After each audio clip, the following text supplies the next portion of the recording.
We do this every Monday through Friday, noon till, well, whenever. It's try to give you about 2 hours worth of all the things that are trending, all the things that are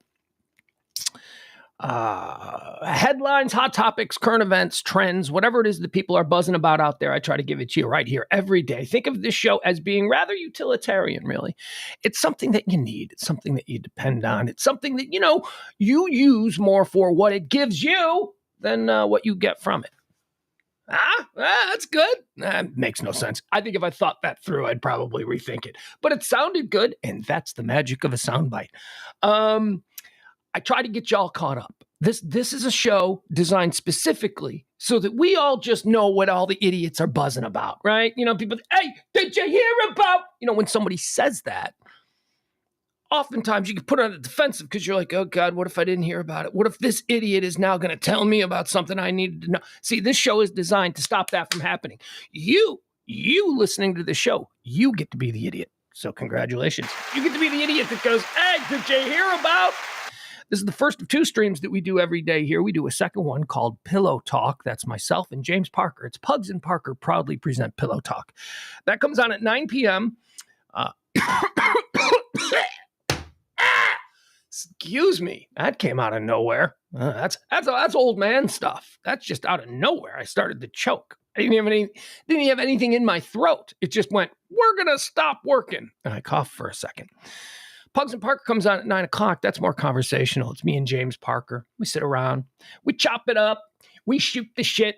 Whatever you want to call it. That's what we do. And that's at 9 o'clock. And that's almost always, again, either hot topic driven, like, hey, James, what's the big thing from your world today? And then he'll go, hey, did you hear about that? And we'll talk about that, chop it up a little. Sometimes it's lifestyle stuff.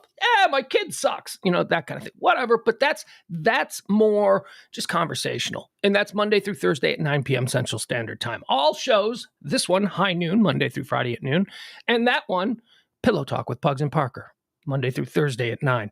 Both of them available at the one place for all the good stuff. That's another great slogan. There you go. RadioMisfits.com. The one place for all the good stuff. You're welcome, Ed. You can use that. Go ahead. All right, so we got a couple of things going on here today before we jump into what we usually do. And what we usually do is try in the first part of the show, give you a nice little running feel for what this day has been. We go through some of the historical events. We go through some of the birthdays. We celebrate the contributions of those born unto this world on this day. Then we move on to the deaths. We mourn some of the people who have passed on this day. And then after we do the history of the births and the deaths, and we feel like, okay, all right, I think I know what today is. Then we move into what the topics for the day are. And only then, only after we understand, only after we feel comfortable with what this day has meant in the past, can we investigate what is actually happening today. Now, there are a lot of things happening today. Couple of notes, programming note. Last night on Pillow Talk, I said that there will not be a Pillow Talk show tonight. I have a business meeting at a fancy restaurant. It has come to my attention that might not happen. It might not happen. Whatever. That's fine. That's fine. These things happen, especially when your partner is like a world-class surgeon and he's got like somebody in the OR. He's like, I'm not going to rush a surgery so that I can make it. I'm totally understand that. Totally fine. So we might do a show tonight is my long way of getting to that point. We might do a show tonight. Stay tuned. I'll let you know if you follow me on Facebook or Twitter or all that kind of stuff. I'll tell you.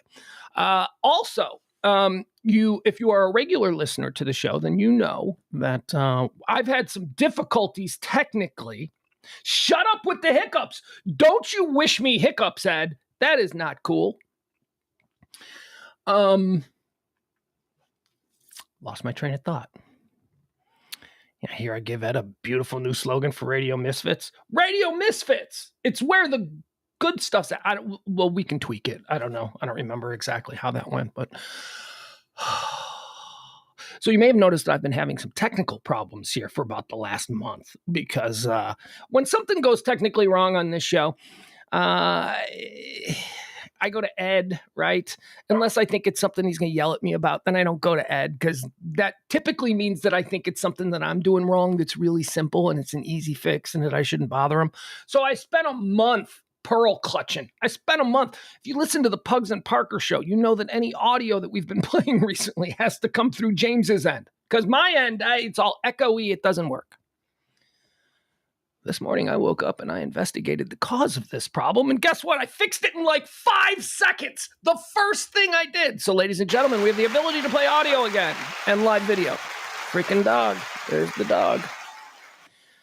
It's Thursday. The landscapers were here. So, the dog has to go out and patrol the yard after they leave. And she's patrolled the... No, she wants to come back in. I'm not going to delay them. I'm not going to let her in. She can bark out there.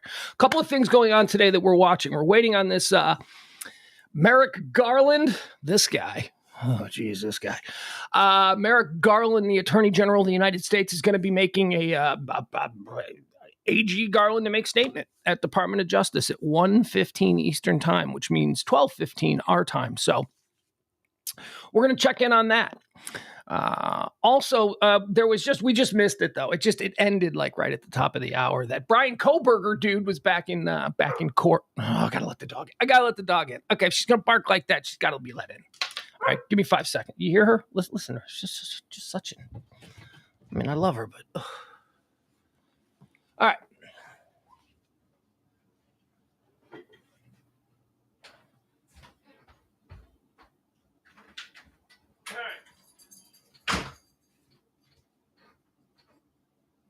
All right.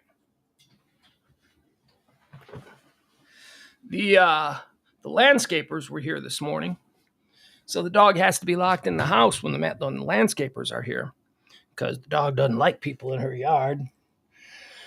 For some reason, she really doesn't like... Actually, no, the person she hates the most is the pool guy. And I don't know what that's about, because pool doesn't affect her. She didn't go near the pool. She doesn't like that pool. So when a dude is working on the pool, why is that? Because he's in her yard. That's why.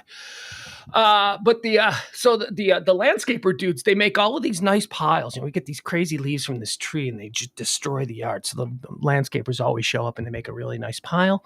And then as soon as they leave, the dog wants to go out to inspect the yard to make sure that everything's where it's supposed to be. And she immediately destroys the pile. And so the big pile of leaves and stuff and all that was pushed over to the side and kept where we keep all of that stuff. It's all over the place now because the dog immediately ran to it. I'm filling time. Can you tell? Before we get to this Garland thing, we're going to watch that for a little bit.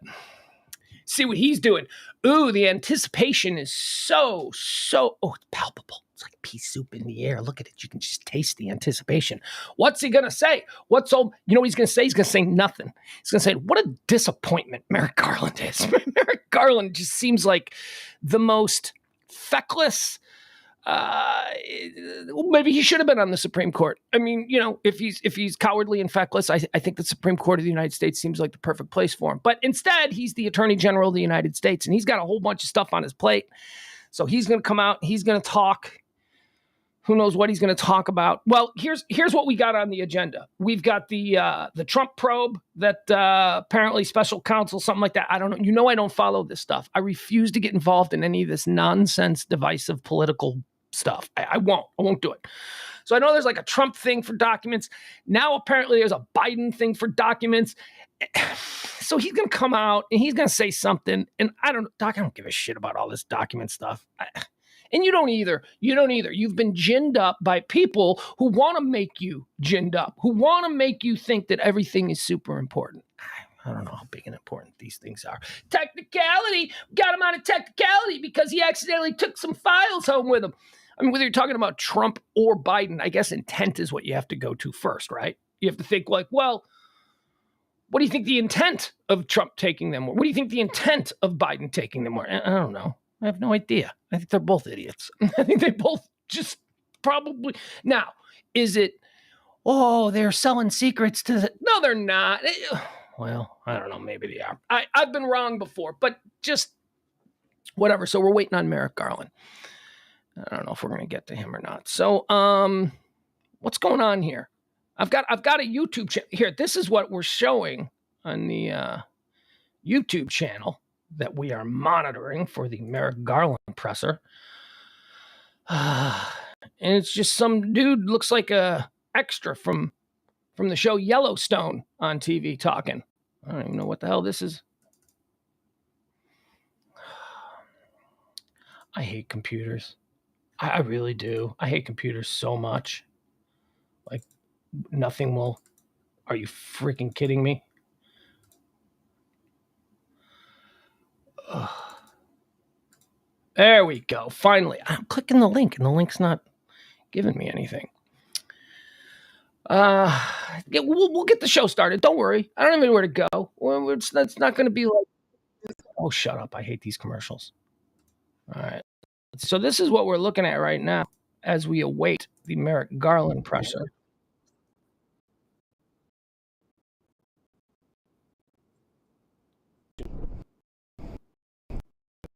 See what it says right there? See what it says in the description? Allow AG Garland to make statement at Department of Justice.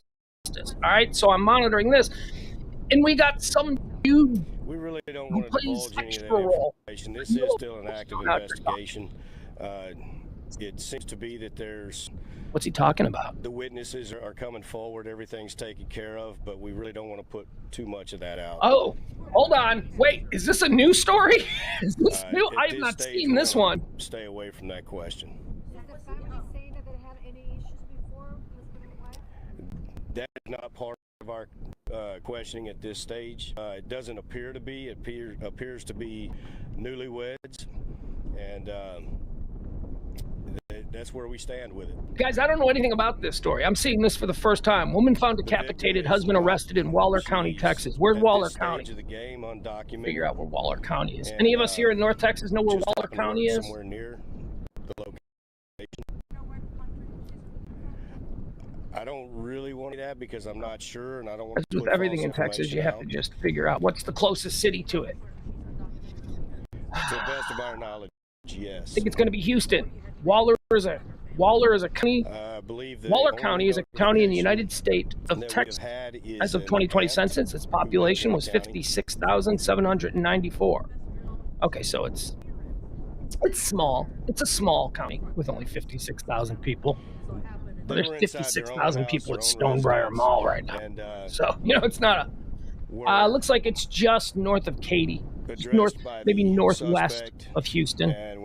About 10, 15 miles outside of Houston. They approached the house that they were living in, and that's when they found what they found. And you say newlyweds. Do you know how many months they've been together? I'm going to say... Yeah, Jen is asking, what is this? I don't know what this is. All I know is that this is a situation there in here we go. County, Texas. We're going to break away. Out there as all right, let's watch this. I do want to go out right now. Watch the Merrick Garland the situation. Justice. We do have the Attorney General there speaking now. By the way, the sound is okay, guys? Sound is good? Let me know if the sound works. I'm joined today by John Lausch, U.S. Attorney for the Northern District of Illinois, who conducted the initial investigation into the matter that I will describe today. Oh, it's going to be Trump. On the evening of November 4th, 2022, the National Archives Archives Office of Inspector General contacted a prosecutor at the Department of Justice. It informed him that the White House had notified the archives that documents bearing classification markings were identified at the office of the Penn Biden Center for Diplomacy and Global Engagement, located in Washington, D.C. That office was not authorized for storage of classified documents. The prosecutor was also advised that those documents had been secured in an archives facility. On November 9th, the FBI commenced an assessment consistent with standard protocols to understand whether classified information had been mishandled in violation of federal law. On November 14th, pursuant to Section 600.2b of the Special Counsel Regulations, I assigned U.S. Attorney Lausch to conduct an initial investigation to inform my decision whether to appoint a special counsel. Mr. Lausch has served as the U.S. Attorney in Chicago since 2017. Before that, he spent more than a decade as an assistant U.S. Attorney in that same office. I selected him to conduct the initial investigation because I was confident his experience would ensure that it would be done professionally and expeditiously. On December 20th, President Biden's personal counsel informed Mr. Lausch that additional documents bearing classification markings were identified in the garage of the president's private residence in Wilmington, Delaware. President Biden's counsel informed Mr. Lausch that those documents were among other records from the period of the president's service as vice president. The FBI went to the location and secured those documents. On January 5th, 2023, Mr. Lausch briefed me on the results of his initial investigation and advised me that further investigation by a special counsel was warranted. Based on Mr. Lausch's initial investigation, I concluded that, under the special counsel regulations, it was in the public interest to appoint a special counsel. All right. In the days since, while Mr. Lausch continued the investigation, the department identified Mr. Herr for appointment as special counsel. This morning, President Biden's personal counsel called Mr. Lausch and stated that an additional document bearing classification markings was identified at the president's personal residence. He's telling on himself? Delaware. He's telling on himself. Is that When what I we're getting first here? contacted Mr. Lausch about this matter, he said he could lead the initial investigation, but would be unable to accept any longer-term assignment because he would be leaving the department in early 2023 for the private sector. U.S. Attorney Lausch and his team of prosecutors and agents have conducted this initial investigation with professionalism and speed. I am grateful to them. What, are we already done? Earlier today, I signed an order appointing Robert Herr as special counsel for the matter I've just described. Right. The document authorizes him to investigate whether any person or entity violated the law in connection with this matter. The special counsel will not be subject to the day-to-day supervision of any official of the department, but he must comply with the regulations, procedures, and policies of the department. Mr. Herr has a long and distinguished career as a prosecutor. In 2003, he joined the department's criminal division, where he worked on counterterrorism, corporate fraud, and appellate matters. From 2007 until 2014, Mr. Herr served as an assistant U.S. attorney for the District of Maryland. We don't need his resume. Where he prosecuted well, matters ranging from violent crime to financial fraud. What's going on here? What does this mean? In 2017, Mr. Herr rejoined the department as the Principal Associate Deputy Attorney General. In 2018, he was nominated and confirmed to serve as a U.S. Attorney for the District of Maryland. As U.S. Attorney, he supervised some of the department's more important national security, public corruption, and other high-profile matters. Right. I will ensure that Mr. Herr receives all the resources he needs to conduct his work. As I have said before, I strongly believe that the normal processes of this department can handle all investigations with integrity. But under the regulations, the extraordinary circumstances here require the appointment of a special counsel for this matter. This appointment underscores for the public the department's commitment to both independence and accountability in particularly sensitive matters, and to making decisions indisputably guided only by the facts and the law. I am confident that Mr. Herr will carry out his responsibility in an even-handed and urgent manner and in accordance with the highest traditions of this department. Thank you all. Have you ever spoken to the president about this investigation, sir? We have there the Attorney General making brief remarks there following the Biden class. That's the big thing we've all been waiting for. Merrick Garland. So what do we take from that? I mean, look, I got to be honest with you. I don't. Any story that I've seen over the past 6 months about Mar-a-Lago documents, I've just gone, yeah, nah, whatever. Smarter people will figure this out. This just seems like more gotcha bullshit. And then the Biden document, again, just whatever. I mean, do these seem like technicalities? I mean, are both parties so broken and so splintered that they're now both moving in the Al Capone direction on Trump and Biden? And by that I mean not being able to get him on what you really think he's doing. So you're gonna create some technicality and get him, which is, Al Capone didn't go to jail for murdering hundreds of people and being the biggest drug dealer of his time. And that's what he was during Prohibition. He was a drug dealer. They got him on taxes. Trump, we want Trump for this, for treason, for blah, blah. And what, they're going to get him on documents. Biden now. Biden. This bothers me because I don't know. It's just there's never an end to this. There's never an end to this. All right, so I don't know what that was all about. I just watched it with you. I mean, I know what it was about. We watched it, but what does it mean? I have no idea. I don't see. Here's what I can't do, and this is what you shouldn't fall victim to either, as you consume opinion pieces on this thing. Understand that anybody sitting in front of a microphone, for the most part, unless they're a guest with a certain degree of expertise, we're all just making shit up. We're all just trying to be as confident as we possibly can in saying shit that we have no idea whether it's true or not. But if you're in the media, if you're a broadcaster, or what's the new term, influencer, or whatever it is, you learn like certain tricks. And that's something that I always call out James Parker on, and I shouldn't do it because I'm just as big a violator of it as he is.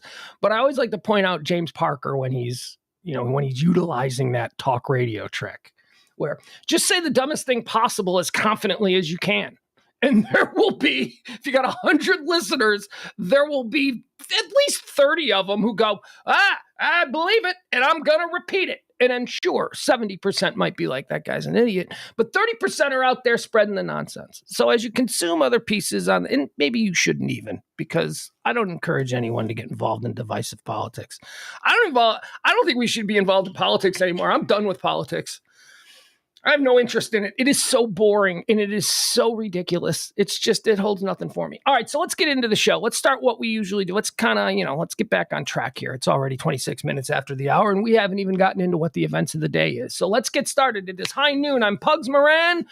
By the way, I found some information on that Waller County murder. So we'll be getting to that when we get to the trends now. It is high noon for the 12th day of January, year of our Lord, 2022. January 12th is the 12th day of the year. Let's see how that works. January 12th day of the year. There are 353 days remaining until the end of the year. Fun fact, 354 in leap years. I don't think this is a leap year, though. I don't know. Is it? The only people who know when it's a leap year are people who were born on leap day or leap year, whatever that is. That is, yeah, I do. I actually have a leap year rant that I can do because I've given this take before. There is no greater indication of how humanity just makes shit up as they go along. And we create these institutions around these things that are just founded on just people making shit up. Leap year is one of them deals. It's like, they're like, the calendar, I don't know, we did something wrong with the calendar. It doesn't work out with this. How do we do it? Well, let's just make a fake day. That'll work. Fixed it. That's not, that's like when you break something and you fix it with duct tape. You didn't actually fix the problem. We still have this weird, I don't know, leap year. Leap year is not a thing. That's what I say.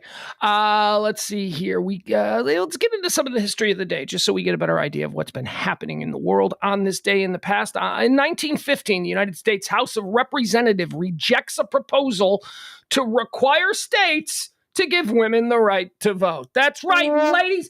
Get back in the kitchen. It's 1915.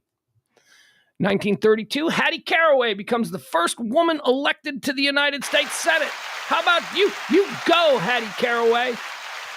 It only took you 15, 16, 17 years. They wouldn't even let you vote 17 years earlier. And now look at you. Look at you, Hattie Caraway. Never heard of her. Never heard of her. First woman to be elected to the United States Senate.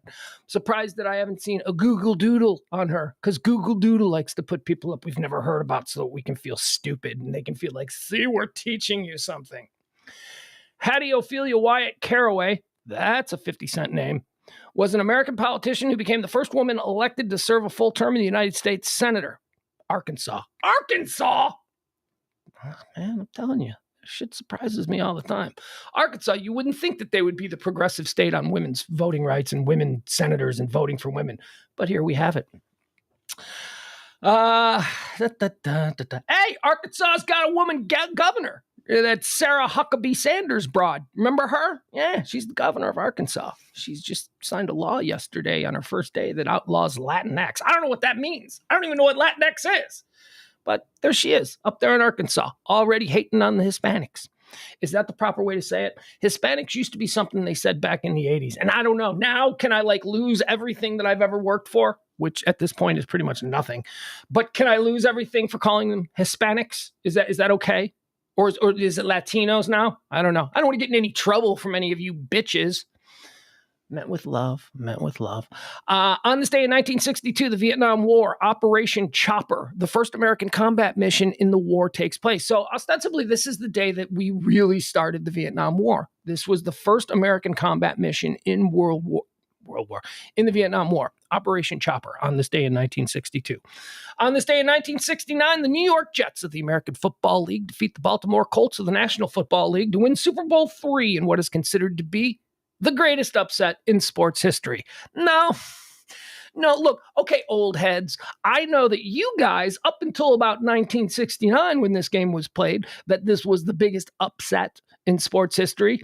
But we had a little thing happen in 1980 at the Olympics called the Miracle on Ice. So I'm sorry, New York Jets, Baltimore Colts. The United States Olympic hockey team beating the Soviet Olympic hockey team at Lake Placid in 1980 is the biggest underdog win in history. Because we weren't even given a chance. At least the New York Jets, they had Joe Namath. Joe Namath, I guarantee we're going to win. The legend of Joe Namath was born. That's why Joe Namath became Joe Namath, because this dude, this cocky, arrogant, talented, but brittle quarterback, he guaranteed that the Jets were going to upset the Colts. And they did. And the legend of Namath was born. No quarterback has received more accolades. And when you look pound for pound at the career, it's like, it'd be like Joe Namath had a great career, right? He won a Super Bowl, for crying out loud. I mean, he had this one massive thing.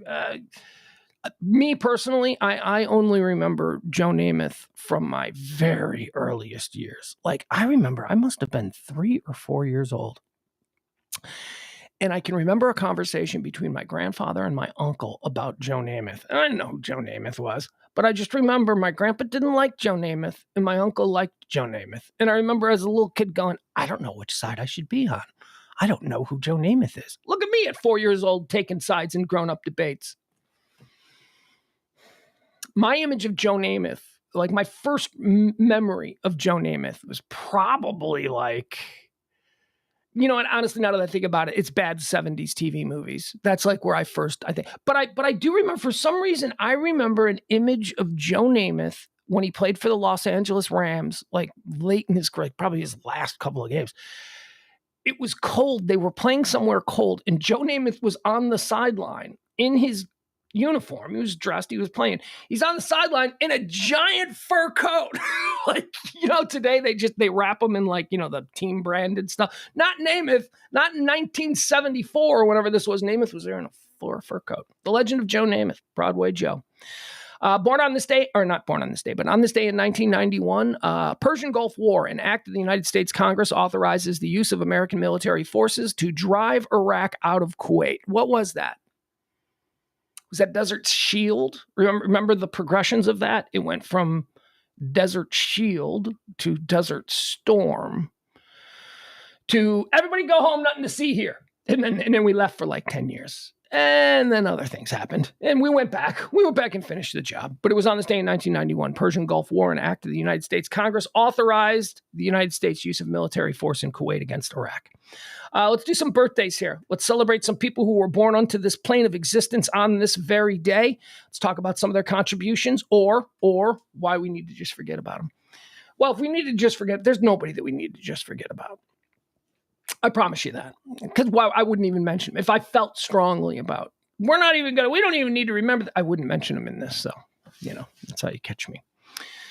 Born on this day in 1905, Tex Ritter, American actor and singer. He died in 1974. Tex Ritter was one of the first superstar cowboy singer actors, cowboy movie, big, did a lot of stuff. Tex Ritter was a big star. He is remembered nowadays because he is the, is it scion? Is it the, what is the proper word? I don't know. He is the head of what is now the Ritter family acting dynasty. Oh, that's right. John Ritter. John Ritter's dad. Jason Ritter. Jason Ritter's grandpa. Tyler Ritter. I think that's the other one. He's Tyler Ritter's grandfather. All right, so there you go. Tex Ritter, born on this day in 1905. Oh, here's a very chilling thing. Tex Ritter died in his 60s. A fairly young man. Although I don't know if in 1974, 60s was still considered young, but it was probably considered older than it is now. But still, it wasn't.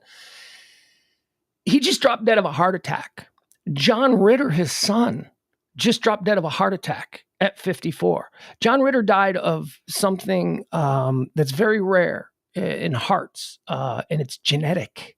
And they didn't have the ability to diagnose this particular ailment until recently, like recent modern times. They couldn't when Tex Ritter, born in 1905, they couldn't diagnose that he would have this thing, but he died of the same thing. The exact same. Like in 74, they didn't know it. They only figured it out after his son died. After John Ritter died, they went back and went, his dad just dropped dead of a heart attack after showing no signs. It just ended for him. And they went back and they went, oh, well, look at that. Genetics. The same genetics that made both of them superstars dropped them early. Born on this day in 1930, Tim Horton. Tim Horton, Canadian ice hockey icon and businessman, founder of Tim Hortons. Tim Hortons is sort of like the, the Whataburger of Canada, right? You know, you go to Canada, you got to go to Tim Hortons, eh? You got to go down there and you got to get a crispy cruller cream. That's what I've been to a Tim Hortons. Tim Hortons is a donut shop. I don't get it. It's a donut shop that's not even as good as Krispy Kreme. If you're going for donuts, it's those cake donuts. It's the heavier. I don't like the heavy cake donuts. I like the I like the Krispy Kreme. You know, they're all filled with air and delicious. Anyway, Tim Hortons. If you're Canadian, I don't know why it's your thing. It's just a donut shop, people. You got to work harder, Canada. You got to create some kind of food brand, not poutine. You got to create something more than a donut shop. I mean, I don't know what to tell you. Anyway, Tim Horton, happy birthday. Born on this day in 1930. Hockey icon, donut shop operator. Born on this day in 1944, Joe Frazier. Smoking Joe Frazier. You so ugly, Joe Frazier. Joe Frazier, heavyweight champion of the world, American boxer. He died in 2011. Famously fought Muhammad Ali. Was that Thriller in Manila or Rumble in the Jungle? I don't know. I mean, I do know. I just have to think about it. I don't want to spend that much time thinking about it. All right, there you go. Smoking Joe Frazier, born on this day in 1944. Born on this day in 1951, and we just lost recently. Ladies and gentlemen, it's Kirstie Alley's birthday. That's right, Kirstie Alley. Cheers, Rebecca. Fat Actress. That was another. Look Who's Talking. That's it. Fat Actress. Fat Actress was the name of a show she did, okay? I wasn't just randomly coming up with, she did Cheers, Fat Actress, and then Look Who's Talking. See, obviously I was talking about her roles. I wasn't fat shaming. She was in a show called Fat Actress where she played herself, having gained weight, trying to get roles. You people. Why are you so afraid of the mob? Ladies and gentlemen, that's my co-host. He hasn't been around in a couple of days. That's schizophrenic me. He's the voice in my head who comes out during this show so that I can argue with myself.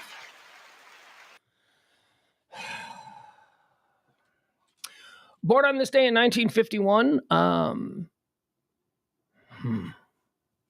do I do this? How do I phrase this? There's two directions I can go with this next birthday. I can combine him with the next guy celebrating a birthday, and we can all go, wow, isn't that weird? Or I can talk about my true feelings about Rush Limbaugh.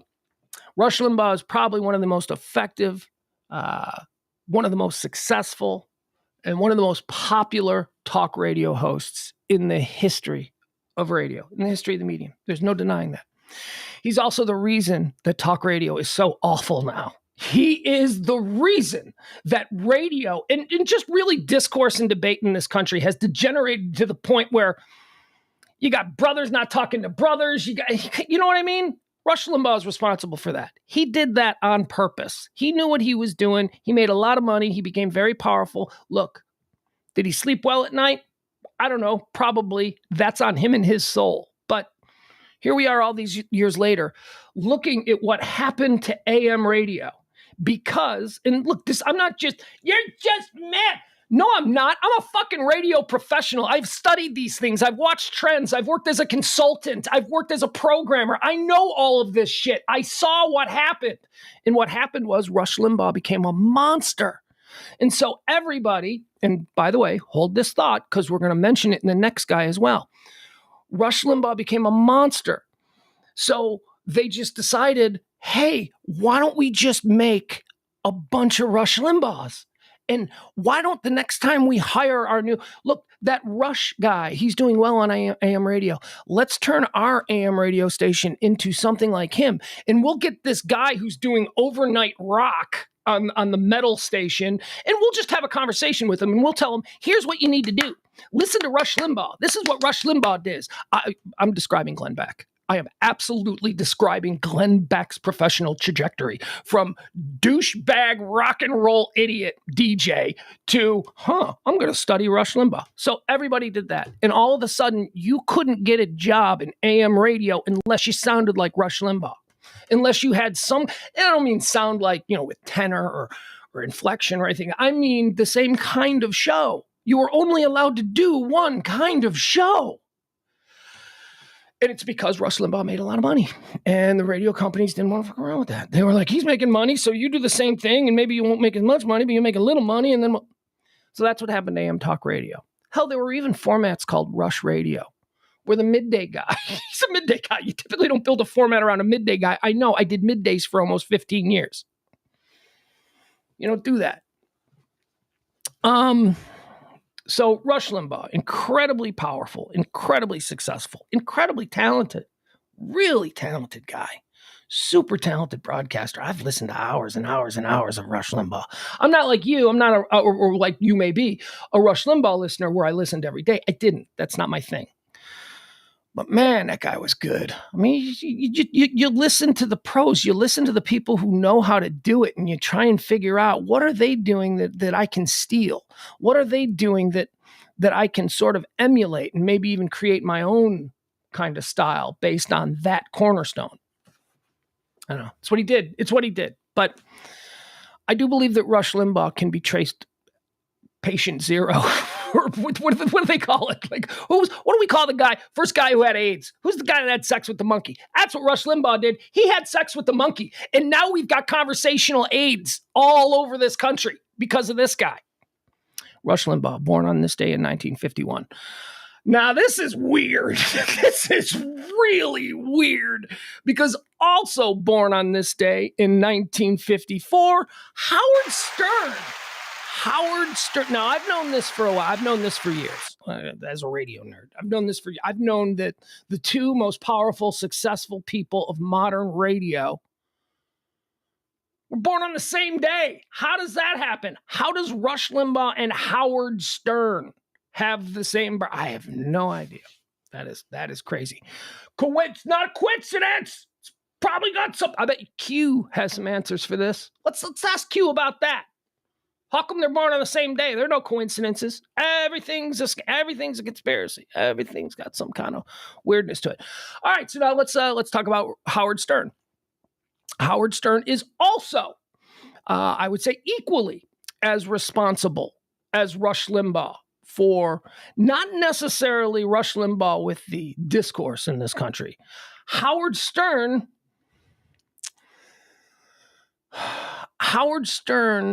made it okay for everybody to be walking around on the street like a fucking shock jock.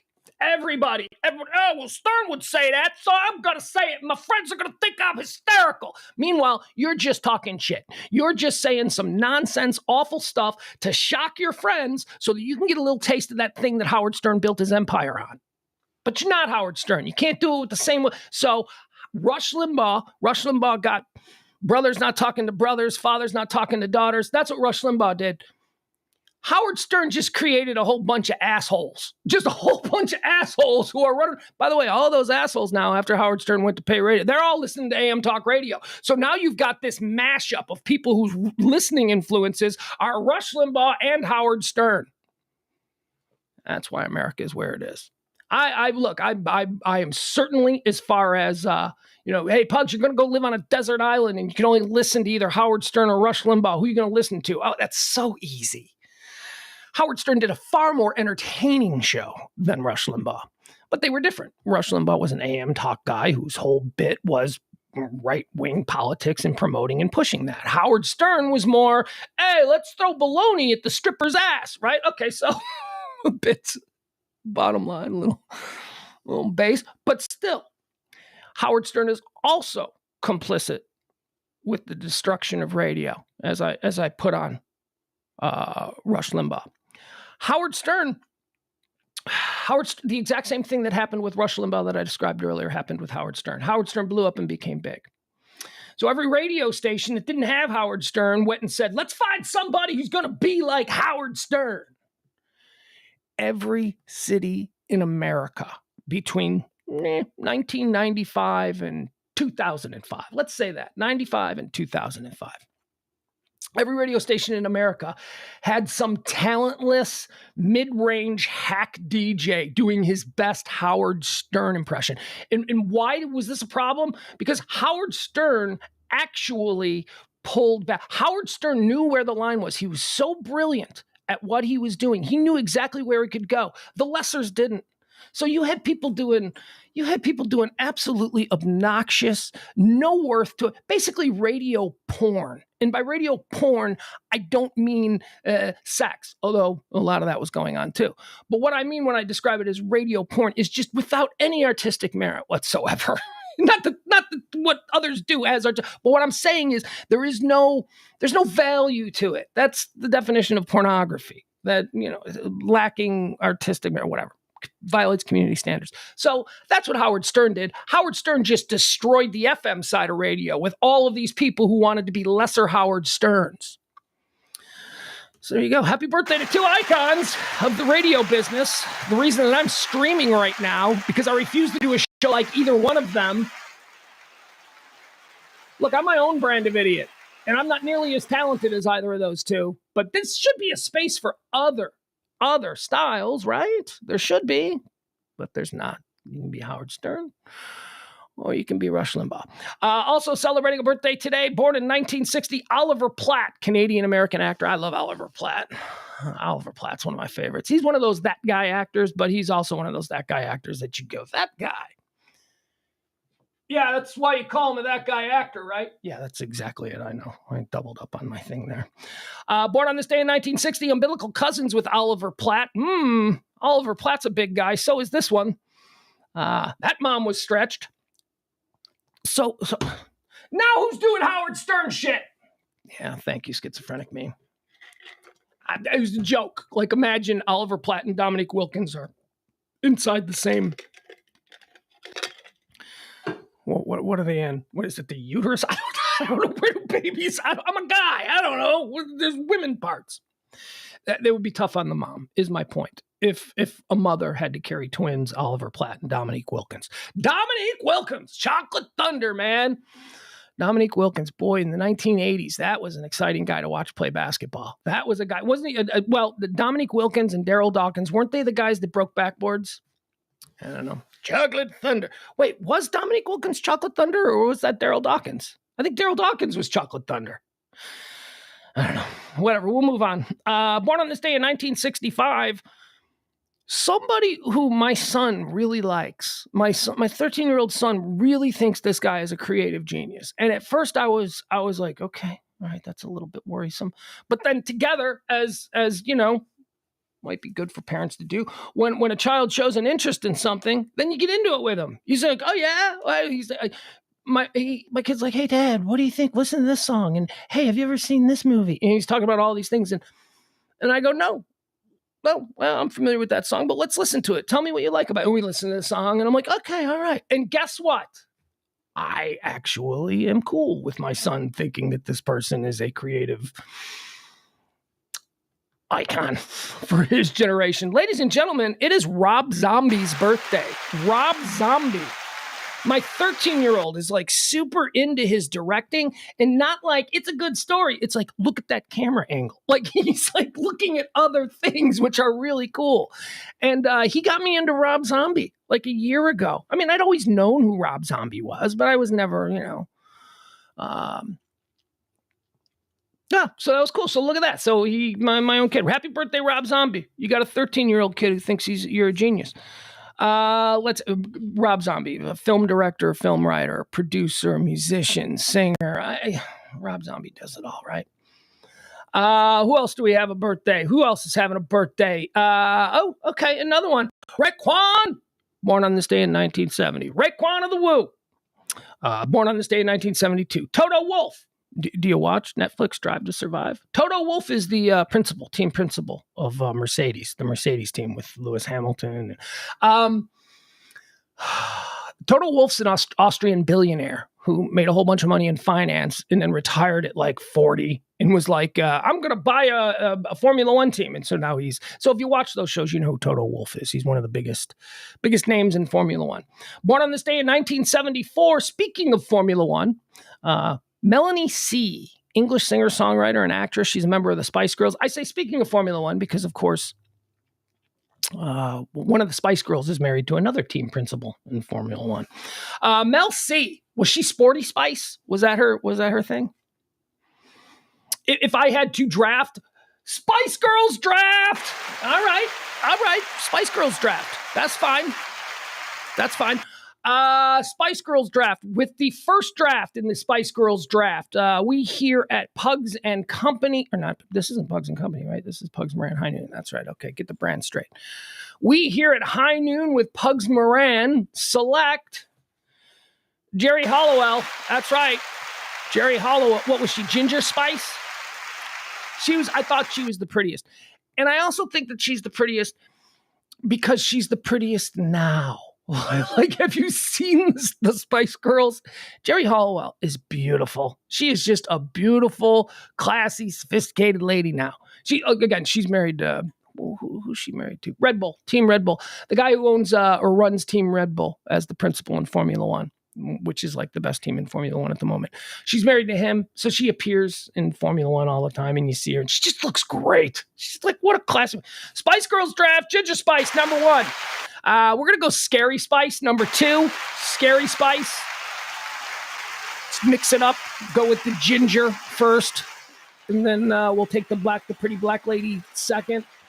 Third, Baby Spice. All right, Baby Spice. All right. And now this is where I get confused because I don't care about Scary and Sporty. And it was Mel C, Scary Spice or Sporty Spice. I don't know. Anyway, it's her birthday. I don't care about those other 2 spares.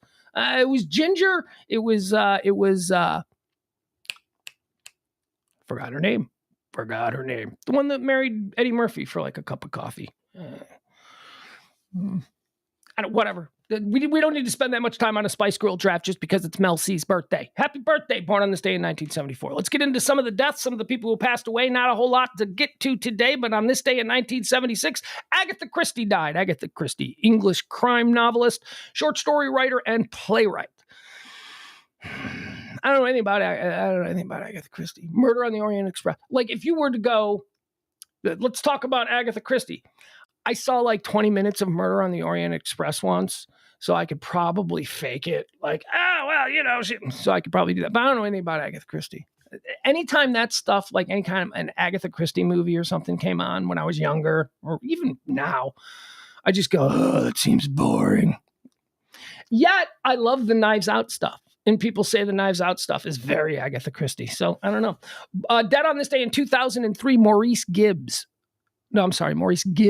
He was one of the Gibbs. There were multiple Gibbs, but Maurice Gibb, Australian singer-songwriter, guitarist, and producer, born in 1949, died on this day in 2003. Okay. So let's work through the Bee Gees. Okay, because this guy, which one is this guy? Wait, is Maurice the hot guy? Okay, because here's what the Bee Gees were. The Bee Gees were one dude who looked like a sick hatchling. He looked like he just came out of the egg, and he's like really weird looking. Then there was another guy who looked like a Muppet Band member. There was one guy that looked like he was in the Muppet Band. There was one guy that looked like a sick and soon-to-be-dead hatchling. And then there was like super handsome guy. I don't know which one Maurice was. Hold on, let's pull it up. Maybe we'll get a picture. Tell you who Maurice was. Which one was Maurice? He was the Muppet Show guy. Okay, there you go. Maurice Gibb. He died on this day. Muppet Show guy. He's the one that looked like one of the Muppet Show band members. That's just how I did it in my head, and now I've shared it with you. Dead on this day in 2018. Fumble! Keith Jackson, American sports commentator and journalist. You little leaguers out there, maybe he doesn't have the impact on you that he had on people of my age and stuff, but there was no greater voice in football, especially college football. I mean, now today, I love Gus Johnson. I love a game that Gus Johnson calls for college football. Who else do I like in college football? It doesn't matter. Let's just talk about Gus Johnson. Gus Johnson is great. Keith Jackson was my original Gus Johnson. Keith Jackson did it's like if it was a college football game and it was on nationwide TV, it was Keith Jackson calling the game. He was so Fumble! Oh, Nelly!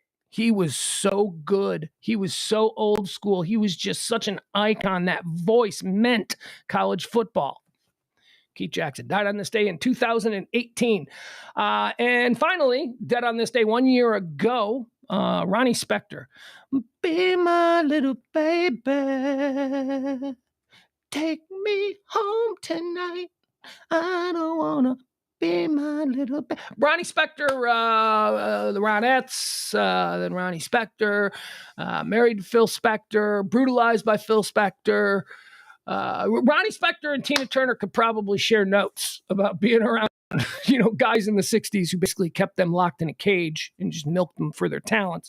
Ronnie Spector died a year ago today. She was an icon. She was great. All right. Let's get into the topics that are trending today. Hold on. Let me make sure I got everything going here. That's it. Do we feel like we understand what this day has meant? Do we? Oh, hold on. Fingers crossed. Okay. Tracy. Whoa. Hold on. Oh my God. All right. I don't usually do this, but this is so nice. As you can see on the screen there, it says, we appreciate your tips. You can support the show this month. We're going to need you guys to help us get through. I'm trying to be as optimistic as possible, but, anyway, if you can drop a little something, that'd be wonderful. Thank you so much. We appreciate it. Treat me like I'm your bartender. Whatever you got, just throw a little something here if you enjoy it. If you can't do it, that's totally fine. Oh, whoa, hold on. I'm sorry. See, I just got a notification. That's what that bloom was. Tracy just tipped the show. She says, without further ado, here's a tip. Also, I saw that Portillo's is open in the colony. I'll have to check it out after hearing. Tracy, thank you so much. After hearing you talk about it. Jeff Ballard dropped something last night. I'm seeing look at that. There he goes. Here you go. Thank you, Jeff. Thank you, folks. We appreciate it. We don't do this. Look, when we get to where we don't need to solicit tips anymore, we don't do it. I hope I've proven that. We pulled it back. This is just to keep it going when we look at the coming few weeks and go, okay, we're going to need a little push this month. This month, we're going to need a little push. We are hopeful, as it was last year. So all of this depends on the Mansplaining Show. And where we are right now with that is we have a number of people who we are talking to, syndicators. We are not talking to a radio station. And that's why we are no longer going to be over on the Freak. Wish them luck. Love those guys. My favorite station. I am a P1. I listen to that station Every day, all day, I am blown away by the talent and the fun that they are having there. They are doing radio right for the first time. It's a station that has been launched with the proper principles for a radio station to really take hold in the community in probably 20 years that I've seen. So all the more power to them. I just didn't feel that the show... We don't need to talk the business, but so we pulled the show back, and because we have other people who are interested, and so now we're just going to try and figure out what the best deal is for the show. So once we get that back up and running, and we will, and when I tell you on a confidence scale, people are like, well, how confident are you? It was a good show. It was a good show, and I don't say that about myself. I don't say I hate everything that I do. I am self-loathing, but I can honestly say that after listening to all of those shows and putting them together and working with our producer and all that stuff, it's a good show, and other people have said so too. So I would say on a confidence scale as to whether or not that show will be back up and running within the next month to 6 weeks, I would say I am 95% confident. 5% because I'm a human being and I live in this world and I know how bullshit that is. So anything can go wrong. But that's the reason that we've put the tipping back up. So if you want to help out and you can, man, oh man, would that be wonderful? Thank you. If not, no harm, no foul, people. You guys are my folks, right? We're good. We're good no matter what. I will continue to do this show every month. I'm going on almost a year and a half now. I'm going to continue trying to do this show every single day. The only thing, we won't go into that. Anyway, I was just shocked. I just saw Tracy. So thank you, Tracy. And thank you to Jeff. And thank you to Cameron. I saw another one. This is why I don't like to do this. I don't like to do it because when I say do it, I mean talk about people who have supported the show, because I don't think it's fair. And I will never say how much. I will never look. You tip me $10. People have tipped me $100. The fact is that I can't. I look, if someone is okay dropping $100, which is not, I'm not suggesting that, but I'm just saying if someone's okay and they're in a place where they can do that, I think that the emotion and the intent on the individual is just as great as the person who gave $10. The person who gave it, so thank you. So, and we'll pull it back after we get. The reason we weren't going to do a Pillow Talk show tonight was because we had this really big meeting. We had this big, important dinner, fancy. We were being taken out to a fancy dinner. We're being wined and dined. And whether or not that happens is in flux at the moment, as I've just learned. So, but on our end, it's in flux on our end. It's not like they're like, we're not going to, it's not that. It's my partner's a surgeon. My partner has things that come up. That's fine. That's fine. Look, that's the thing. If they're taking us out to a fancy dinner to talk to us about all this kind of stuff and where they want to go, that means that they have an interest because they're about to drop $300-400 on dinner because this place is expensive. We can reschedule. That's fine. They'll be interested tomorrow. All right. So there we go. That's that with that. So, but thank you, Tracy. I was just stunned by that. Thank you so much. Appreciate you, Tracy. Appreciate you, Jeff. Appreciate you all. Appreciate Leslie. Leslie sent me ravioli. Did I tell you about that? That means, I talked about this last night. Leslie Gladback, got a bunch of Leslies. Leslie Gladback sent me a case of ravioli because she knows I love ravioli. I mean, I don't need you to donate food, right? We're okay, right? We're making car payments and child support and all that kind of. We're okay. We've got food in the refrigerator. We're okay there. But just the thought and how it weighs on me that somebody went, you know what? I'm going to send him food. God, is that lovely? God, is that just so nice? That's just such a kind thing. But you don't have to do that anymore. You don't. That's just a beautiful gesture, and I'm so appreciative of it. But that is, you don't have to do that. You spent way more. You don't have to. Although I will be enjoying a can of ravioli tonight. I love ravioli. My kid loves these canned raviolis. Who doesn't? All right, let's get started.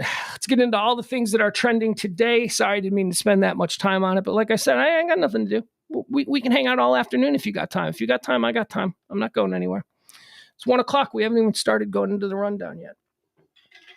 Where's the dog? Do you like that? I talk to you like we live together. Where's the dog? Like you would know. Like someone in the chat room is going to go, the dog's in the corner. CeeLo. Is she inside? I let her in, right? We did that. I let her in, so she's got to be in here.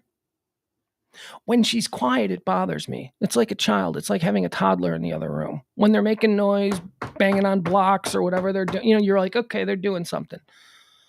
But then when they're quiet for a period of time, they're either dead or they're asleep. Same with the dog. Oh, I get it. Oh, that's okay, CeeLo. Don't worry.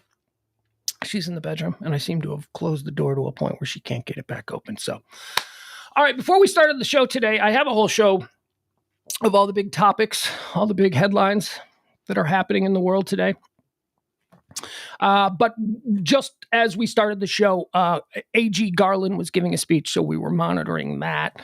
Supposed to be big news. Maybe it was. I don't know. Haven't really had time to process it yet. But we stumbled across another story that's happening here in Texas that I don't know anything about, so let's learn it. We watched a little bit of a press conference from the sheriff down there in Waller County, Texas, which is just northwest. Looks like it's just north of Katy, northwest maybe of Houston. So it's down there.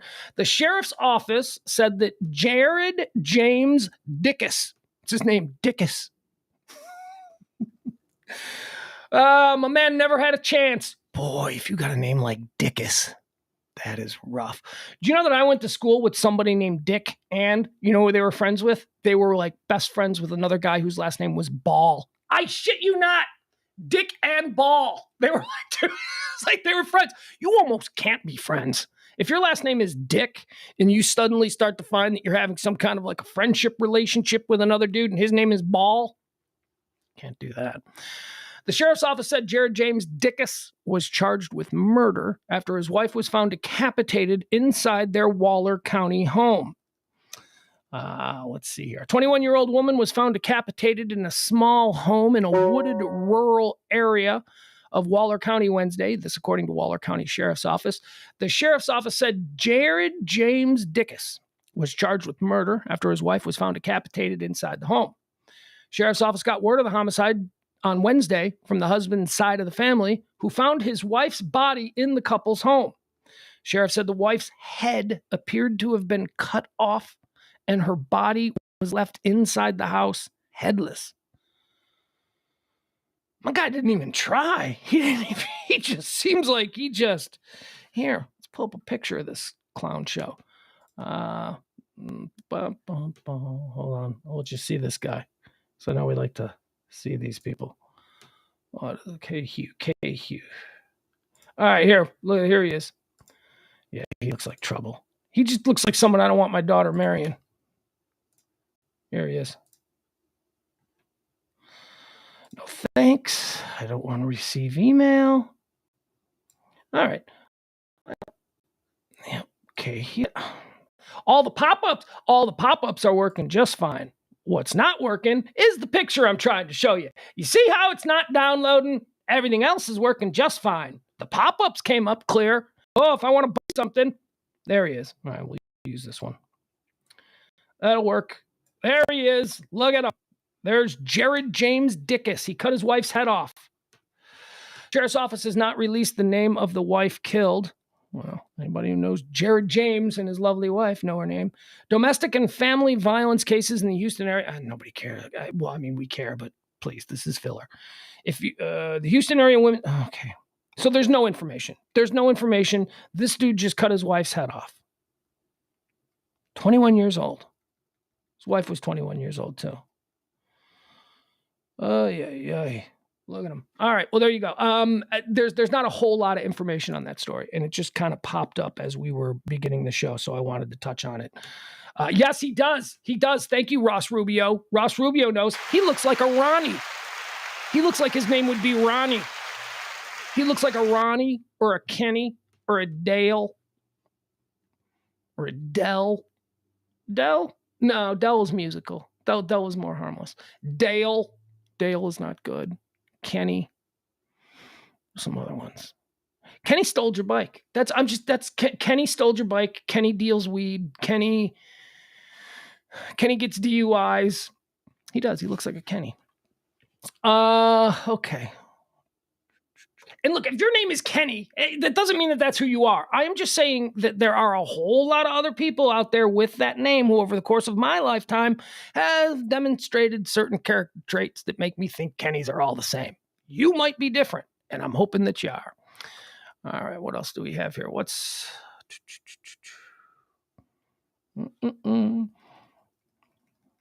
Sorry, I gotta scroll all the way down. I hate Google Docs. I do the whole show on Google Docs. It's just, there needs to be a better way to be able to scroll quicker. Speaking of Google Docs, trending, the big thing everybody's talking about is Biden docs. Ooh, boy, Biden docs. That's what Merrick Garland was talking about today. He appointed a special counsel. Just saying that sentence means I can just skip over the next story, because the next story was Merrick Garland, special counsel, and I really don't know what else to say about it. Well, let's read here and figure out what this Biden doc thing is. This comes from the AP. Written by Zeke Miller. Zeke is AP's chief White House correspondent. Okay, so it's always important to cite your sources. It's always important after you read a story like this, especially in these divisive, partisan, political times. So just, make sure that you post up with who the source is before you go into it. Zeke, I don't know Zeke Miller. He seems fine. He's not from like Newsmax or something like that, right? He's not from Newsmax. He's not from I don't know what it is. Anyway, he's just a dude. He's just a dude who works for the AP. President Joe Biden's legal team has discovered additional documents containing classified markings in a second location.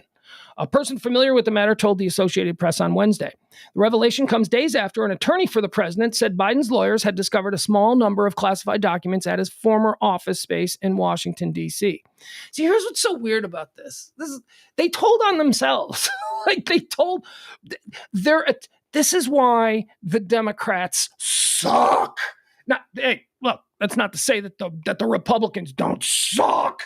They do. They both suck so equally bad. Maybe not equally, but we're not going to talk about that. This is why they suck. Because here's how it seems to have happened. Biden people discovered that they had some documents. So then the decision was made, well, we need to tell on ourselves to show how pure we are. And if it means falling on the sword and being heroic in my death, then this is what the Democrats love to do. I will fall upon the sword. My sins shall wash away all of it. That's what they do. They think that's important. Meanwhile, the Republicans are over there going, yeah, I said it, so what? That's the difference. So Biden's lawyers, hey, chief, we found some stuff. And what is Biden like? Well, let's show how above board we are and let's tell on us. They're so stupid. They are so stupid. And like they think, what do they think's going to happen? Biden, we'll report these. My attorneys will go to the attorney general and we'll report on ourselves. And then people will say, oh, what a gentleman he is. What a man of high moral standards. No, they won't. They will completely overlook the idea that you told on yourself, and they'll just go, see, gotcha, because that's the world we live in. Gotcha. Both of these presidents are idiots. Both of these presidents, I have no idea what their motivations were for these documents. I've never heard of the document situation before. How much shit did Clinton have? How much shit did Bush have? How much shit, right? I mean, come on, man. Obama. Let's check Obama. Let's see what Obama's got. Is this something that they've all done over the years? Just something that happens, not necessarily with any ill intent, but just something that happens. Moving day, well, put that box over there, and it ends up somewhere. I don't know. I have no idea, and you don't either. But we're allowing our own ignorance of these things to just give us more fuel for whatever partisan bullshit we want to start throwing at people. Blah, blah, blah, blah, documents. You don't know shit about documents, dude. Shut up. Shut up. You don't know shit about I don't know shit about documents. None of us are experts in how federal documents are supposed to be handled. We're just listening to what other people are telling us. We're watching people on TV. We're listening to people on the radio. We're listening to people who are streaming. They're just telling us what. And by the way, this goes back to the whole cite your source, find out who's saying it. They all have agendas. If they're on TV, you know who doesn't get on TV? Decent, middle-of-the-road, moderate people who are measured in their responses to bullshit. Those people do not get on TV. The people who get on TV are the ones that go, I want a commission. I want impeachments. Those are the idiots that get put on TV. Therefore, that's all we see. So we think that's normal. This story, these document stories, whether it's Mar-a-Lago or whatever this is, make them go away. They're just stupid and they're distracting. And we don't need them. And their entire purpose is to create not create, maintain the wall of division between so many of us in this country. So I'm moving on from this story because I don't give a shit. And you shouldn't either. Whether it's Trump documents or Biden documents, don't give a shit about any of this stuff. It's designed specifically to distract us because we're humans and we're morons. We are so easily distractible. God, we are a flawed species. Garland statement. Okay, so maybe we can't move on. Garland statement is number 2. We watched it. He got up. He said he's appointing a special investigator, prosecutor, whatever. I don't know what the word is. He's appointing somebody special. Dude's name is Her, and he's going to investigate whatever. I don't know. He's going to look into Biden now. People on. I just saw somebody on Twitter just like a second ago. So, as a moderator, somebody who's fairly in the middle, somebody who agrees sometimes with the right and sometimes with the left, but you know, I like to think of myself socially as fairly progressive. I've noticed. Oh shit! Hold on. Sorry, I gotta get rid of this. Hold up. Piece of glass. There was like a glass. Where was I? Forgot. Never mind. We're moving on because we don't want to talk about politics. CPI, the Consumer Price Index. That was released today. Oh, did they put that out there with a whole bunch of fanfare? Oh, look at this. Oh, consumer prices are falling. No, they're not. No, they're not. Stop it. You don't get to take a victory lap because consumer prices fell 0.1% in December.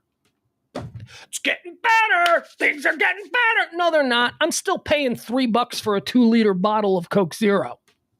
$3. Oh, God. Moving on. The Consumer Price Index fell 0.1% in December, meeting expectations for the biggest drop since April of 2020. What? The biggest drop since 2020? Why, that's 2 whole years ago. Victory lap. Oh, Joe Biden, I'm doing everything right. Taking a victory lap. Look at me. Whatever. This is nothing. Excluding food and energy, core CPI rose 0.3%, also in line with estimates. On an annual basis, headline CPI rose 6.5%, while core, and I don't know what any of this shit means, and neither do you. So we're going to move on. Anyway, look, credit where credit is due. Gas prices. Thank you. I'm good with gas prices currently. Gas prices have been consistently coming down since they got really bad, like 9 months ago or 10 months ago or whatever it was. It was really bad. And now they're down. Now they're manageable. I like that. That seems like some kind of progress. However, I will point out again, I'm not going to give Biden any credit because it's gas prices. And the president of the United States has almost nothing to do with the everyday gas prices, okay? He doesn't. There's nothing that he does that affects everyday gas prices are set almost entirely by OPEC, which is a collection of oil-producing nations, most of them in the Middle East. Yes, he has a strategic reserve. He can offset some kind of crazy activism by OPEC if OPEC tries to raise the price of a barrel of oil to a place that is just obnoxious, either punitively or for whatever their motivation is. Yes, we have strategic oil reserves, and the president of the United States can then unleash some of that, and that will offset at least the price here in America. That's fine. That the president can do. But Biden can't take credit for gas prices going down. He just can't. You just, come on. So they're doing a victory lap today about consumer price index and about how it fell 0.01%. You guys are having a party for that? You freaking kidding me? All right. What else do we have here? Did I tell you about, if you were listening to Pugs and Parker last night, you heard my cheese story. I went to a Tom Thumb looking to buy a bag of sharp cheddar, shredded sharp cheddar, because we like that on our wrap sandwiches. It was like ridiculously more expensive than it is. What do you want? All right. Here's another big one that's trending. Jeff Beck. Jeff Beck died yesterday. Jeff Beck, widely considered to be a rock god, a guitar god. I guess that's more accurate, a guitar god. Jeff Beck, I was reading something yesterday about Jeff Beck. Jeff Beck made the top 5 greatest guitar players of all time. And then, by the way, that doesn't mean that he's number 5. It just means he made the top 5 greatest rock guitarists of all time on like 5 of the most important lists, like the lists that would really matter, not like a bunch of dudes on one was Rolling Stone, one was like another like famous music magazine, another one was Guitar Magazine, all of these things. So that's pretty rare. He made top 5. You know who didn't? Eddie Van Halen. Okay, and if you're a certain generation, you're like, well, Eddie Van Halen's the greatest guitar player of all time. Not among guitar players. Here, let me just show you his. By the way, we have Jeff Beck to thank for Rod Stewart being a thing. That's right, Rod Stewart is a thing because Jeff Beck didn't sing, but he had a band called the Jeff Beck Group, and he needed a singer, so he went and got this little kid named Rod Stewart. And Rod Stewart became the singer in the Jeff Beck Group. Following Wednesday's announcement of the death of English rock guitarist Jeff Beck, musicians and celebrities took to social media to remember the artist and his storied career. Beck died on Tuesday after contracting bacterial meningitis. Not good way to go. According to an official statement obtained by Variety and posted to his social media accounts. In a Twitter post, here, actually, I think we've got some of these. All right, so I will read some of these tweets from some big stars. I mean, this isn't like, we're not going to get some guy, some spare from 3-6 Mafia. No, I mean, these are like Rolling Stones, former Beatles. I mean, these are like big names. Sir Rod Stewart. There you go. Sir Rod Stewart. He comes in first. He says, Jeff Beck was on another planet. He took me and Ronnie Wood of the Rolling Stones. He took me and Ronnie Woods to the United States in the late 60s in his band, the Jeff Beck Group. And neither of us have looked back since. And then there's a very nice picture of Jeff Beck. Actually, you know what? Maybe I can show you these. Yeah, maybe that'd be a good way to do it. I'll show you these tweets. Because a lot of them are posting pictures of them with Jeff Beck. Jeff Beck is an interesting guy because Jeff Beck is the one guy from that era when you think of Invasion and you think of all of the music that came out of that. Jeff Beck is like the one guy who isn't associated with a band. Like almost everybody else. Well, I guess the Jeff Beck Group. And I suppose the Yardbirds very early, the Yardbirds in the 60s. But he really maintained a career as an icon and as one of the greats in rock and roll, especially British Invasion rock and roll, without ever having to be associated with a band, really. He was like an instrumentalist, and great singers wanted to come and play on his albums and sing on his albums. Here, let me give you these. We'll show these pictures. Some of these pictures are pretty nice. Boom, boom, boom, boom, boom. There we go. Okay. I appreciate your patience. I surely do. Okay, here we go. All right, let's look at some of these Jeff Beck tweets. Yeah, okay. Just not going to download. Well, we'll see how that goes. We'll see if they are showing up at some point. Jeff Ballard says, yet last week when you made your top 5, you didn't have Jeff Beck on it. What was it a top 5 of, Lack?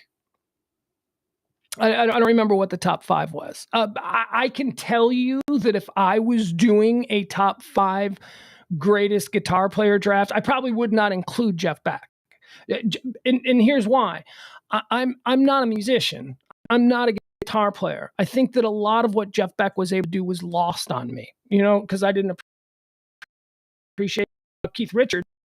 Yeah, man, dude, that guy's. So I think I do a list and I left him off because of that reason. It was just because Jeff Beck was doing some different stuff.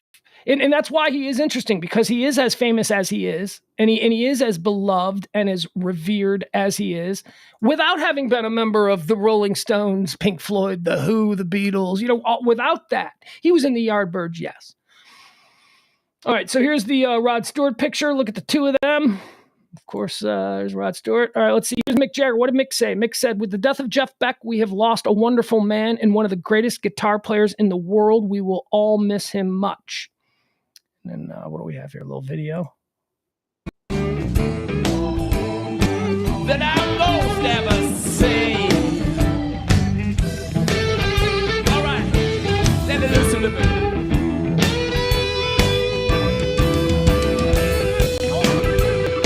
That's enough. He's a guitar player. We get it. Jimmy Page. Jimmy Page. That's the other crazy thing about Jeff Beck. Jimmy Page, Jeff Beck, and Eric Clapton. We're all in the same band. How does that happen? And fun fact, those top 5 lists that I just mentioned there, all 3 of the guitar players in the Yardbirds are all 3 of the top 5 in every greatest guitar player list that I mentioned earlier. The Rolling Stone, I think it was Melody Maker, Rolling Stone Melody Maker, Guitar Magazine, and something else. All of them, over the years have done top 5s. And the 3 guitar players from the same band. The Yardbirds lost Eric Clapton first. Eric Clapton went, you know what? I'm gonna leave and I'm gonna do something else. And they replaced Eric Clapton with Jeff Beck. It was like Eric Clapton to Jeff Beck. Eric Clapton. So who does Jimmy Page get to play with on this album? It's Jimmy Page and Eric Clapton. It's Jimmy Page of Led Zeppelin. That's amazing when you think about that. You think about what a weird coincidence that these 3 absolutely amazing guitar players would all be in the same band as kids. All right, here's Clapton. Clapton, what does Clapton say? Clapton says, always and ever, EC. I don't know what that means, but Eric Clapton and Jeff Beck were very close friends as well as bandmates. Tommy Iommi of Sabbath. He says, I was totally shocked to hear the very sad news of Jeff Beck's passing. Jeff was such a nice person and an outstanding, iconic, genius guitar player. There will never be another Jeff Beck. His playing was very special and distinctively brilliant. He will be missed. Tony Iommi of Black Sabbath. Gene Simmons of Kiss. Heartbreaking news to report the late, great Jeff Beck has sadly passed. No one played guitar like Jeff. Please get a hold of the first 2 Jeff Beck group albums and behold greatness. Rest in peace. Gary Kemp. All right, this is kind of a funny one. Gary Kemp's from Spandau Ballet. Ooh, ooh, ooh, ooh, ooh, ooh. I know this much is true. So you don't really think of that guy as, in Jeff Beck's camp. Gary Kemp of Spandau Ballet says, an absolute god of guitar. No one can replace him. From rock to soul to jazz, he was the greatest player in all genres. Unique. Such awful news. But thank you, Jeff, for all that you gave us. Who else do we have here? Dave Gilmore. Floyd checking in. Now we got guys from Floyd. I am devastated to hear the news of the death of my friend and hero, Jeff Beck, whose music has thrilled and inspired me and countless others for so many years. Polly and my thoughts go out to his lovely wife, Sandra. He will be forever in our hearts. Look, can we look at this picture for a minute? Okay, let's just look at this picture for a minute. Can I make it bigger? Is there a way to make this picture bigger? Maybe there is. Hold on. Ugh, geez Louise. Such nonsense. All right. That's David Gilmour of Pink Floyd and Jeff Beck. They got glasses of wine in their hands. They're hugging. Look at those smiles. Think of the lives that these 2 dudes, I'd be smiling too. These are 2 men. They're probably in their 60s here. I don't know how recent this was, but they're older men. They are gods in the world of rock and culture. And look at them just hugging and smiling. Oh, that's the life. Some people get the life and some people get the horns.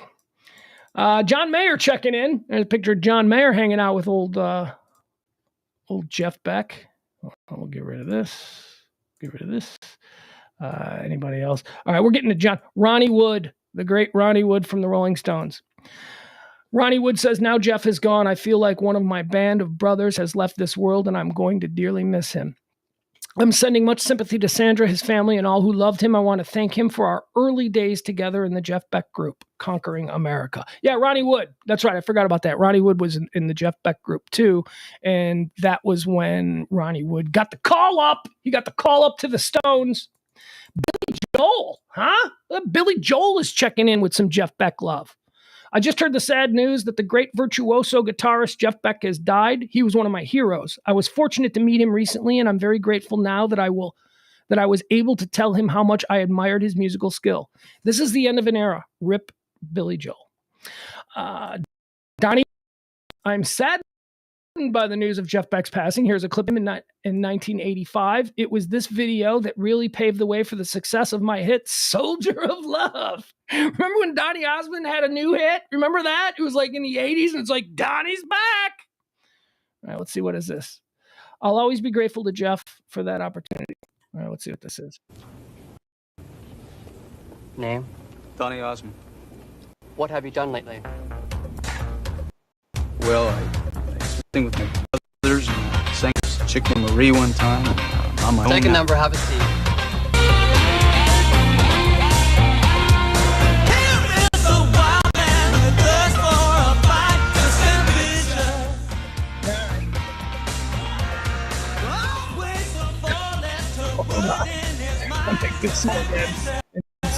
There you go. I don't know what Donnie's getting into there, but he did. He apparently played with Jeff Beck on something. U2 checking in. Jeff Beck was punk rock before punk existed and one of the most inventive guitar players of all time. He set a very high bar for all of us who followed his legend will live on The Edge. Brian Wilson. The Edge, not his legend will live on the edge. It's his legend will live on. Signed, The Edge from U2. Brian Wilson. I'm so glad. Brian Wilson of the Beach Boys. American born and raised genius right here in the musical world. I'm so sad to hear about Jeff Beck's passing. Jeff was a genius guitar player, and me and my band got to see it close up when we toured with him in 2013. One of the highlights we did was Danny Boy. We both loved that song. Love and mercy to Jeff's family. Oh, man. Michael Bars, he's a spare. Dave Davies, the Kinks. Is it true about Jeff Beck? Is this true about Jeff Beck? Is this really happening? I'm in fucking shock. I can't believe it. Dave Davies of the Kinks. Midge Ur. What? Midge Ur from Ultravox? Why is he checking in? All right. There you have it. You got the Spandau Ballet guy. You had Rolling Stones involved there. You had Billy Joel. Oh, my God. All right. So there you have it. There's our little tribute to Jeff Beck, the great and powerful Beck.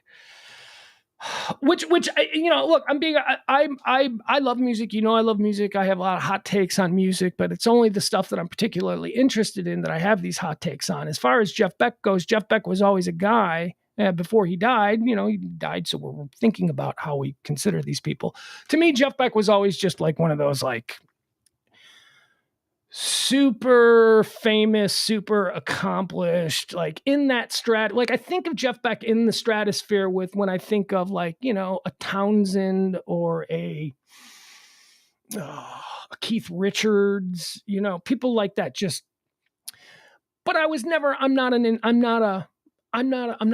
musician, so I don't get the same thrill from hearing musicians do. Look, I get moved by musicians who can do incredible things with their instruments, but what I don't do is get off on the tech aspects of it, where a lot of musicians would find things about Jeff Beck that I would never notice because I have no idea how hard it is to do that, and other people do. Like they said, somebody, who was it? Somebody had this quote about Jeff Beck. It was somebody famous. It was a soundbite that was going around. They said, if you ever wanted to meet every guitar player that you have ever admired, go to a Jeff Beck concert because they're all there. I mean, look at that. I mean, how cool is that quote? If you ever wanted to meet your favorite guitarist, no matter who it is, if you ever wanted to meet your favorite guitarist, the guy who you think is the greatest guitarist in the world, go to a Jeff Beck concert. Because they will all be there. All the great other guitar players will be there watching him. That's pretty good. Idaho 4 is trending. Actually, Idaho 4 is not trending. Yes, I'm still trying to make fetch a thing. Yes, I'm trying to make Idaho 4 a thing.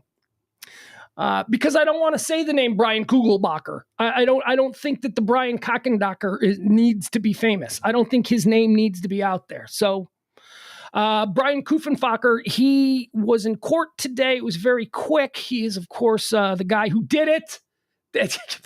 He did it. I know we're supposed to call him a suspect. I've never been more sure of anything in my life. Except for Brian Walsh. Brian Walsh, he's the guy who killed Anna Walsh's wife. I'm pretty sure he did it too. He seems like he did it too. That's the missing mother from Boston. But no. Kohberger did it. Oh, I'm saying his name. He did it. And he was in court today, and I don't know. It was really quick. It seemed to be very, perfunctory or whatever you want to call it. FAA meltdown. We went through this yesterday. There were all kinds of problems. They were putting out there earlier that we think we've been hacked. That's a way. Being hacked seems to be the way to get away with shit now. Like if you do something and then you regret doing it, we got hacked. Well, that's kind of what it might be looking like happened with the FAA ground stoppage yesterday. So there's a problem with the way the air traffic controllers would communicate with the pilots. Not so much over the radio, but the kind of information. So you learn stuff. I just learned this morning. So before a pilot, we all know pilots have checklists, but before they can take off, they have to acknowledge that they have received certain messages from the tower. So, like how we look at our emails and we're like, okay, delete. Well, that's kind of the thing. So in the cockpit, there are all of these messages that come from the tower. Now, what are these messages about? They could be information about weather. They could be information about, other atmospheric conditions or things that are other planes that are in the air, those kinds of things. Very, very mundane, everyday kind of things. But the problem yesterday was there was no way for the pilots to receive those information. Something was happening with that information. The information wasn't getting to the pilots, so the pilots couldn't take off because they couldn't, by FAA regulations, they couldn't acknowledge that they've received all these messages because they didn't receive any of them. So what they did for a period of time is they were just doing it over the phone. They were just like, all right, so there's weather over Cleveland. Did you hear me say that? I heard you say there was weather over Cleveland. Okay, you're going to need to keep it at about 30,000 feet when you get over the Great Lakes. Did you hear me say that? Yes, and that's exactly how they had to do it. They had to acknowledge that they heard exactly what was being told to them. And so that's why there was backups. That's why there was a ground stop. It was terrible. They initially said, we were hacked. This is an attempt by some sinister force to ground the American economic business trail. Whatever it is, that's what they were saying. Turns out that's probably not the case. Turns out they think now it was a corrupted file that was accidentally, I don't know, what is the word?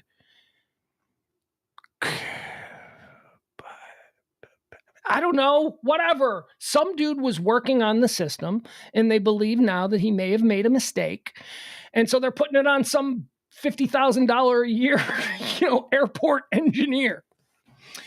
Officials are still trying to figure out exactly what led to the Federal Aviation Administration's system-wide outage on Wednesday, but they've traced it to a corrupt file, which was first reported by CNN. In a statement late Wednesday, the FAA said it was continuing to investigate the outage and take all needed steps to prevent this kind of disruption from happening again. Our preliminary work has traced the outage to a damaged database file. At this time, there's no evidence of a cyber attack, the FAA said. So there you go. So we can drop the whole cyber attack nonsense. Okay, here we go. Good times are happening around these parts. That's right, because a legitimate trend. This is legitimately trending on Google. It was trending on Twitter. Okay, those are the two that I saw. And I went, okay, so it's trending on multiple platforms. We'll talk about it.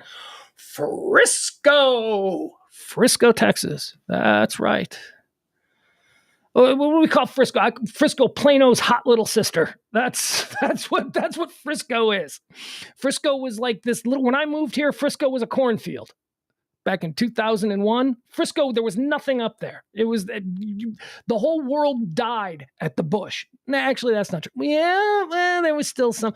Let's say the whole world died at 121. Right? Then there was nothing north of 121 and very little between the Bush in 121 on the Dallas North Tollway. Very little. There was stuff, but very little. It was building up. Willow Bend was there. It was coming. Frisco is now freaking massive. Frisco is massive. Frisco is beautiful. Why is it beautiful? Because nothing is more than 20 years old. Because everything is wired for Wi-Fi. It's just crazy how awesome Frisco is. Nah, so it's not your suburb and you're here and you're like, Frisco's okay. Traffic is really bad. No, Frisco's pretty cool. And Frisco made some big news yesterday. Frisco's getting even cooler. Frisco announced a partnership with Universal Universal theme parks and resorts. There is going to be a brand new Universal theme park. Like they got one in Orlando, Universal Theme Park Orlando. They got one in Hollywood, Florida, Universal Studios Hollywood Tour. They got that. They're doing a new one in Frisco. That's right. It's going to be right up there at the Dallas North Tollway and Panther Creek Parkway. So it's between, I guess if you're trying to think of that area, it would be in the area. Panther Creek is between El Dorado and 360. Wait, is it 360 or 380? Whatever it is. It's that 3-1 that there is nothing there. Now, boy, you want to buy property along that, because I'm telling you, well, actually, no, you can't do it now because they've announced that Universal is coming in there and they've announced the PGA resort that's going in right next door. So yeah, we can't afford that land now. 10 years ago, could have bought up a whole bunch of it. Hell, son, ain't nobody moving all the way up here. Cut to yesterday, Universal Studios. All right, so Frisco is trending because there are people in Frisco, and I guess this is understandable, and with anything of this magnitude, there is going to be the outrage farmers, the people who love the outrage. I'm going to grow and I'm going to nurture my outrage. I'm going to grow it into a beautiful. There are people who don't like it. Now, granted, I don't have to live at the corner of the Dallas North Tollway and Panther Creek Parkway where this is going to be built. And if you look at the map, there are some houses. There are some people who look to have just bought brand new houses there within the last couple of years, because that is not an old neighborhood. And they are about to go through some stuff. If you live across the street, live at Teal. Let's say you live at Teal. I'm just throwing out names. If you live at Teal and Panther Creek Parkway, and I don't even know for sure that that's an intersection. But if you did, do you know how hard it's going to be just to go down the block to the 7-Eleven? Do you know how hard it's going to be just to make it to the Kroger once construction of a new amusement park starts? That's very rural up there.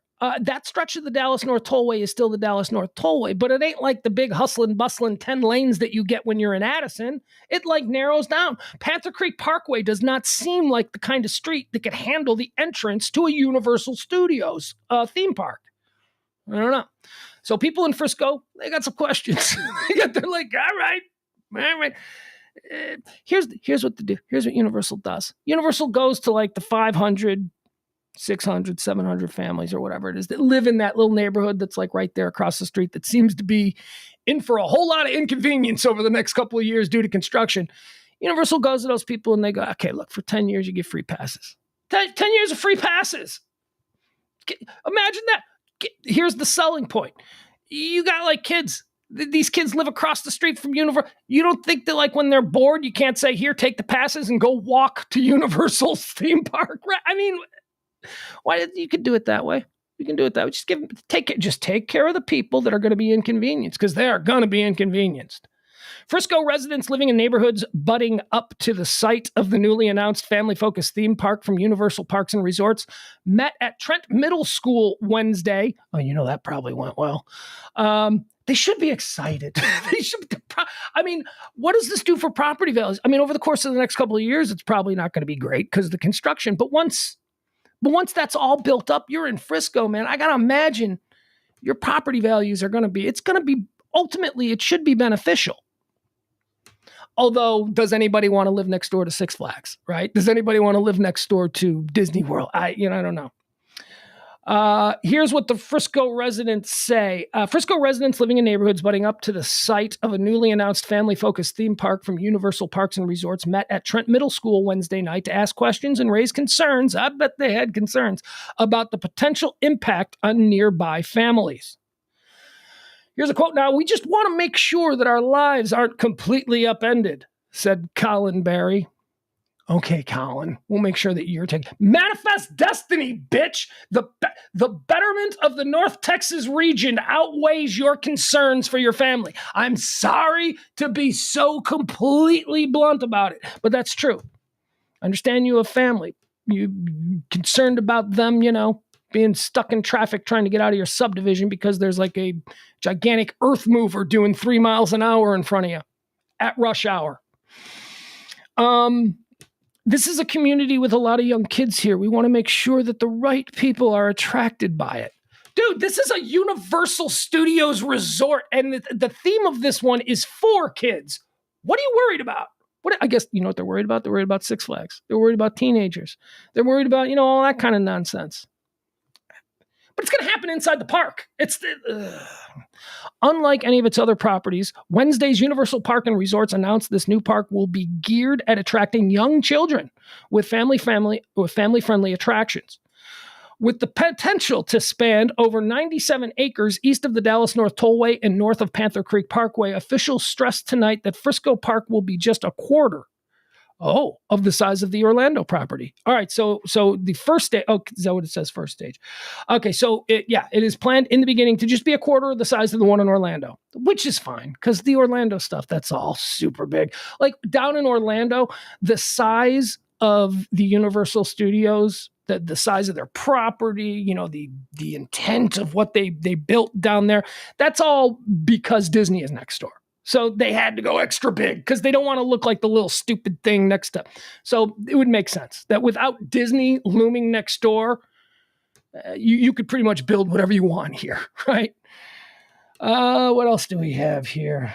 The Universal. Still, many attending said their chief concern is the impact.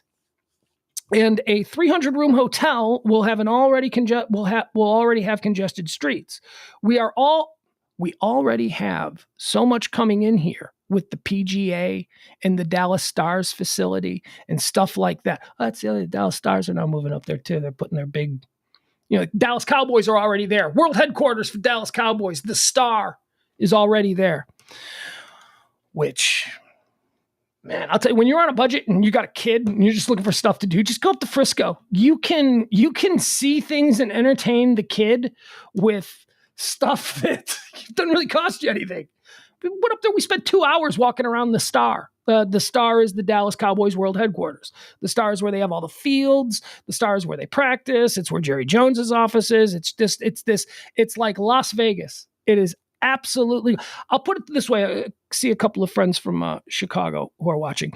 So if you've ever been to Hallis Hall is the headquarters for the Chicago Bears. Hallis Hall is really cool. It's in the woods. It's quaint. It's folksy. It's nice. It's lush. They got beautiful fields out there. It's wonderful. That ain't what the Dallas Cowboys Star is. The Dallas Cowboys Star. Here's how I would say it. The Dallas Cowboys, their Star in Frisco, which is massive. First of all, it's like 100 times bigger than Hallis Hall, but whatever. It's up there. It's massive. The Dallas Cowboys Star. That's like going to Vegas. That's like going to the Vegas and staying at the Bellagio. Hallis Hall for the Bears, like what we're talking about, that's a poker smoker night at the local DFW hall. So Frisco has already got that. And Frisco's getting the Stars, and they got a PGA thing. They got Stonebriar. They got minor league baseball. They got professional soccer. Oh, boy. Frisco. I got friends who like 20 years ago bought homes in Frisco, and they're just like grinning ear to ear. They're like, well, bought this house for $250,000 20 years ago. I'm going to sell it for over $1 million now.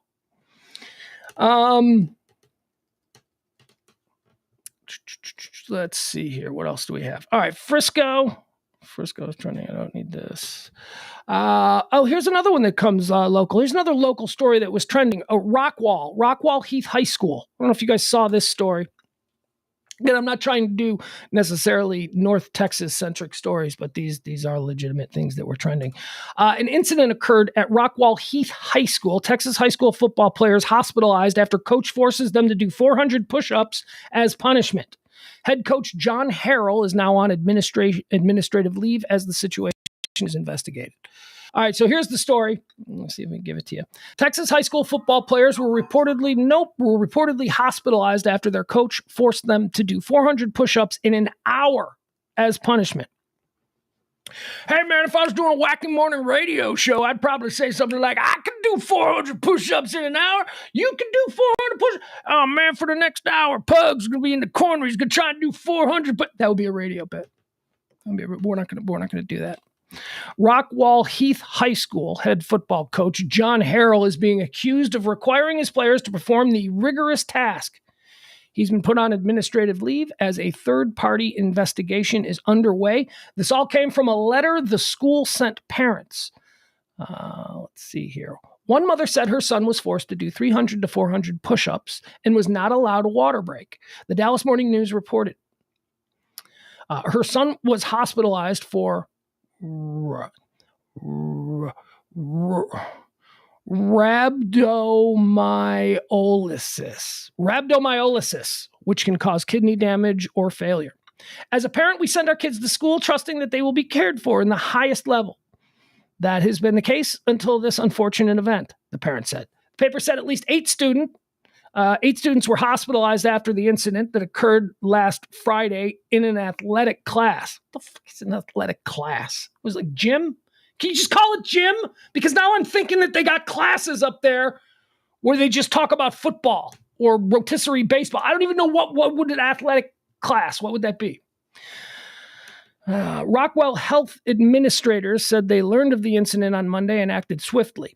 The district is also taking interim action, including but not limited to placing Coach Harrell on administrative leave while the investigation is pending and notifying appropriate agencies outside of the school district. Okay. Administrators and campus personnel have been in contact with the affected families and the student athletes. All right, so basically here's the thing. Football coach, I'm dumb guy football coach. Hey, let's do 400. You guys suck. They said it was punishment, but no, they're not saying it's, I don't know, whatever. But it sounds like a punishment to me. Y'all got to do 400 push-ups in an hour. And so, there's probably fat kids in there, guys like me. It's like, 400 push-ups? I haven't done 400 push-ups in the last 10 years. Now you got me doing them here in an hour? Are you kidding me? Here's where it all went bad. 8 kids went to the hospital.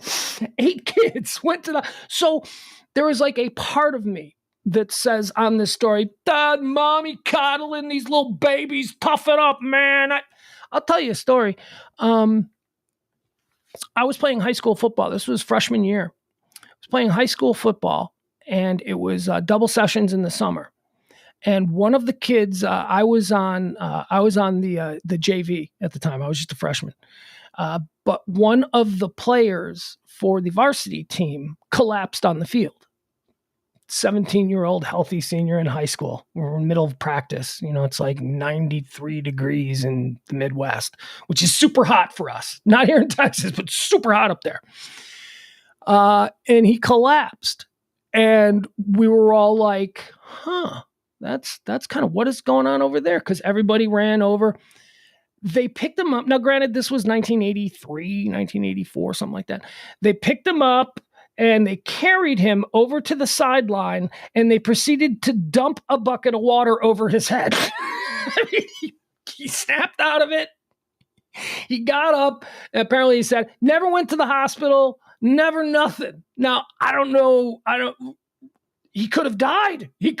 But that's how we did it in the 80s. It was like, just throw a bucket of water on him. He'll be fine.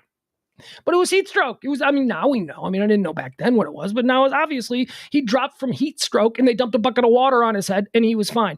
In the situation here with Rockwall Heath High School, 8 kids went to the hospital. How messed up were they?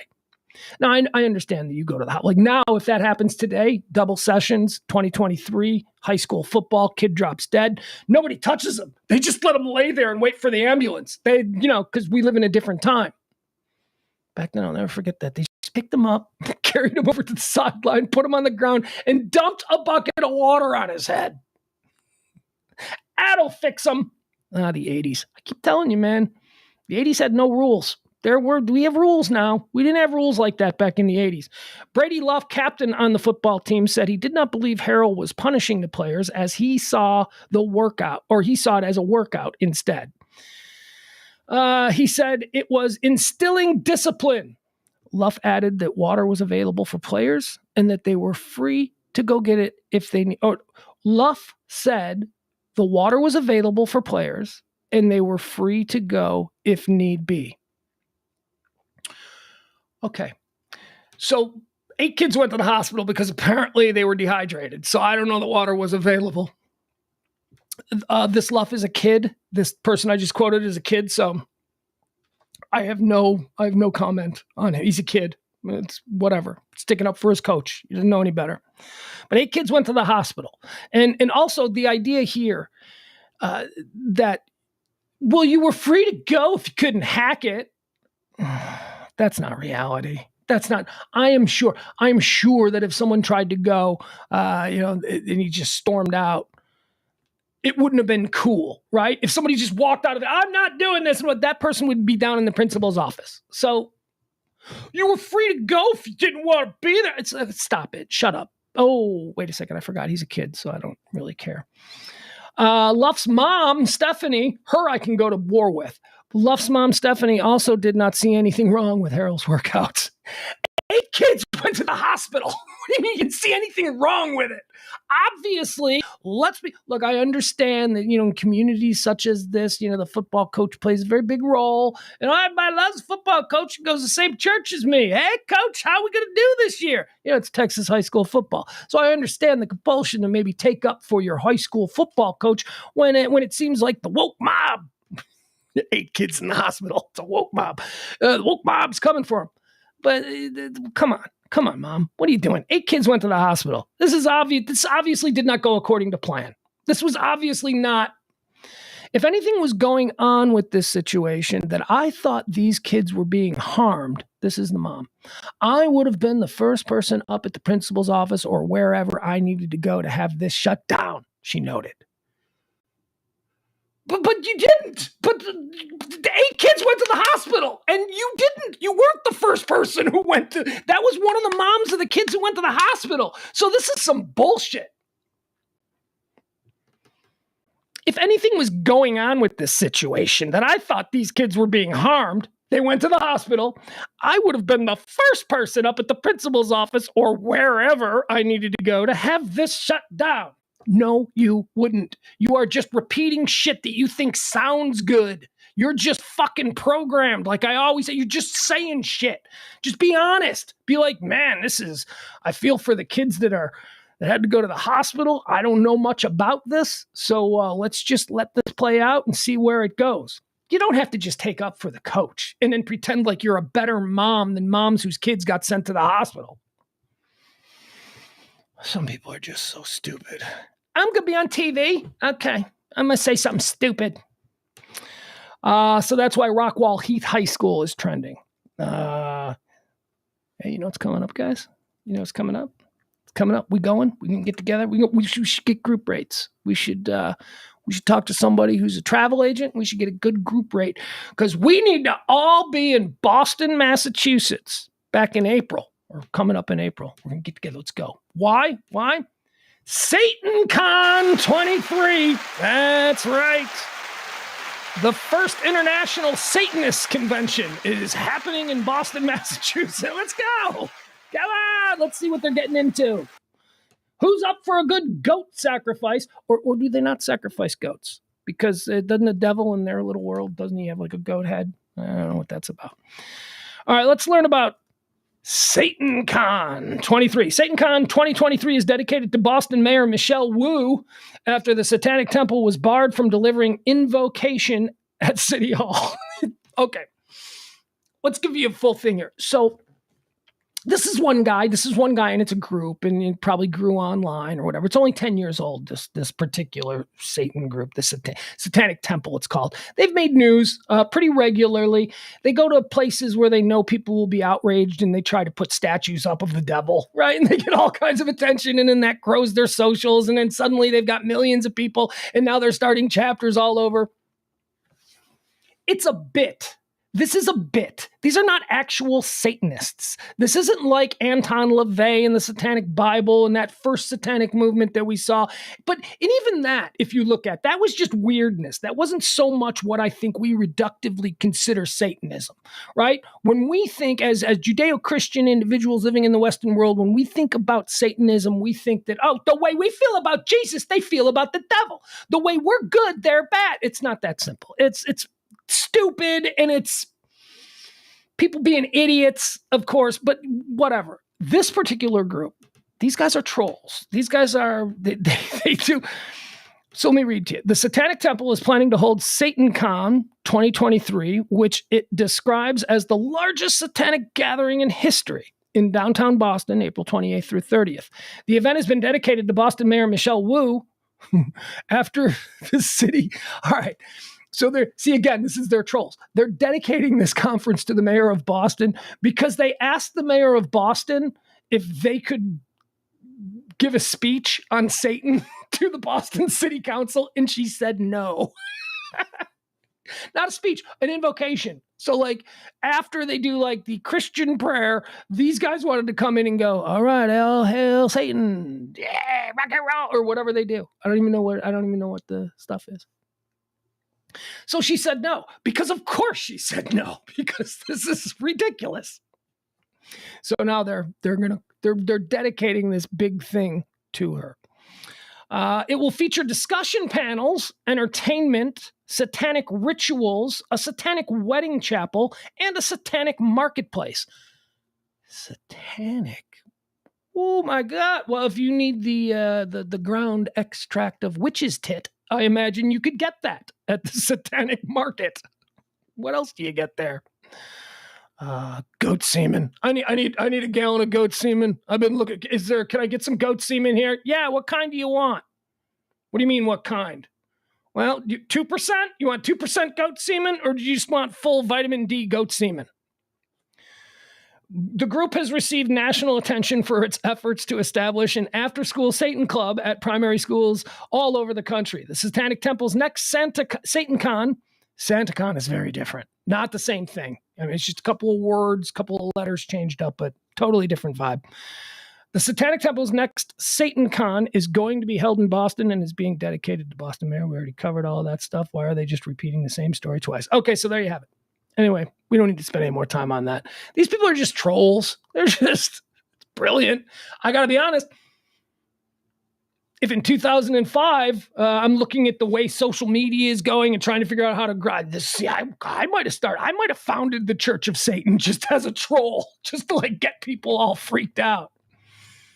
Because with those millions and millions of hits and subscribers come checks in the mail. Yeah, they do. Crazy how that works, huh?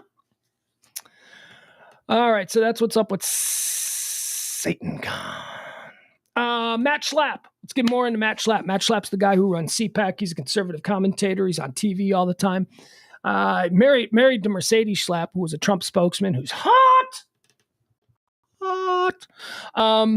So Matt and Mercedes Schlapp, they're like one of the most important right-wing MAGA power couple. They're very, very powerful. Matt Schlapp got in trouble. Well, he didn't get in trouble. He was accused last week by a Herschel Walker staffer of trying to bang him. Yeah, Matt Schlapp, a dude. Apparently Matt Schlapp's gay. No surprise. So the staffer for Herschel Walker said that Matt Schlapp was touching his penis and, then tried to get him to come up to his hotel room. And then when the Herschel Walker staffer kind of freaked out a little bit, Matt Schlapp started texting him, hey, I hope that wasn't, all that stuff. Matt Schlapp and his people, by the way, the Herschel Walker dude said, he goes, hey, I got all kinds of stuff, by the way. The stuff that I just told you, that's not all of it. I got more stuff on him. He was texting me. I got stuff we'll release. But I'm not going to do that because I would like to work in Republican politics because I am very much still in the same party as this guy, and he's really popular and really powerful. So I'm just going to give you this, and you're not going to repeat my name. And if he denies it, or if he calls me a liar, or if he tries any kind of repercussions, then I'll come out with everything. Well, upon hearing of the news, Matt Schlapp called him a liar. Said it's not true. So now my guy here, he released all kinds of text messages, and they're just like, that's not it. Here, let me show you who we're looking at here, just so you,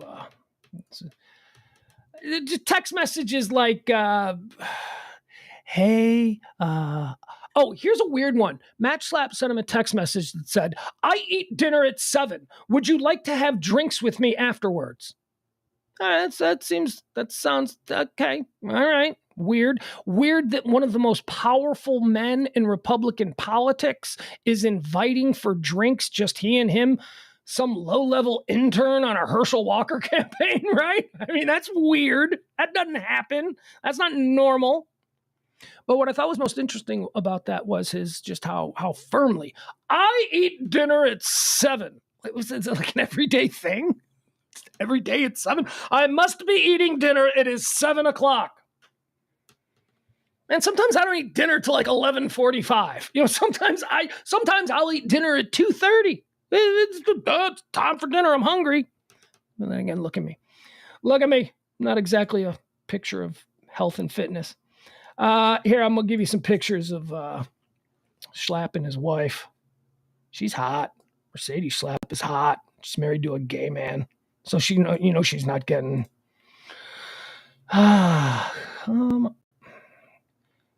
So I can't get a good picture of the two of them together, huh? Even though I clicked on a picture of the two of them together, it just took me to a whole bunch of other pictures.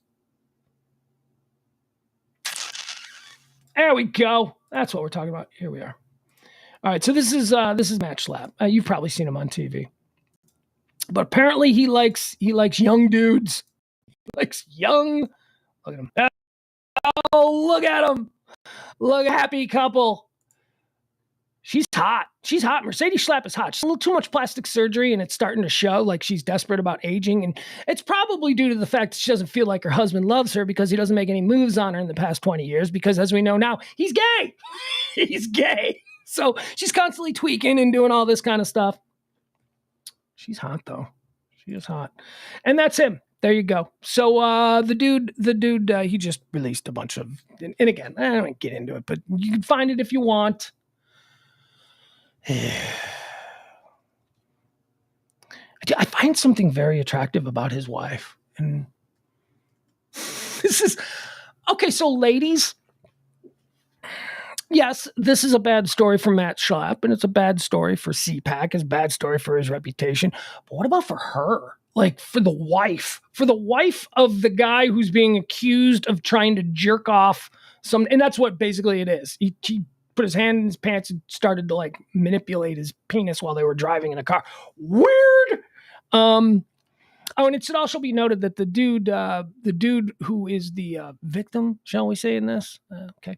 The 19-year or 20-year-old staffer for Herschel Walker, he immediately, like within minutes of Matt Schlapp inviting him up to his hotel room and then disappearing up into the room after the dude's like, yeah, no, that's not what I'm into.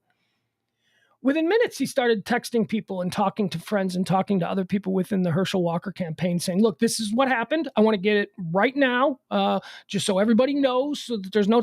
And then like later that night, like booty call, he got booty texted. You up? From Matt Schlapp.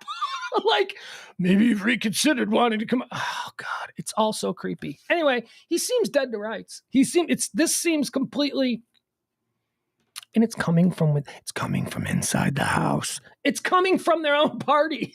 Like, there was nobody that was more CPAC friendly, which is Matt Schlapp's organization. There was nobody who was more CPAC friendly than Herschel Walker and Herschel Walker's crew and all that. That was, and the accusations are coming from inside the house. Let's see, what else do we have? Oh, hey, maybe I'm wrong. I do not know. I have been wrong before, ladies and gentlemen, and those of you who tune into this show every day, you know that I have been wrong many times in the past.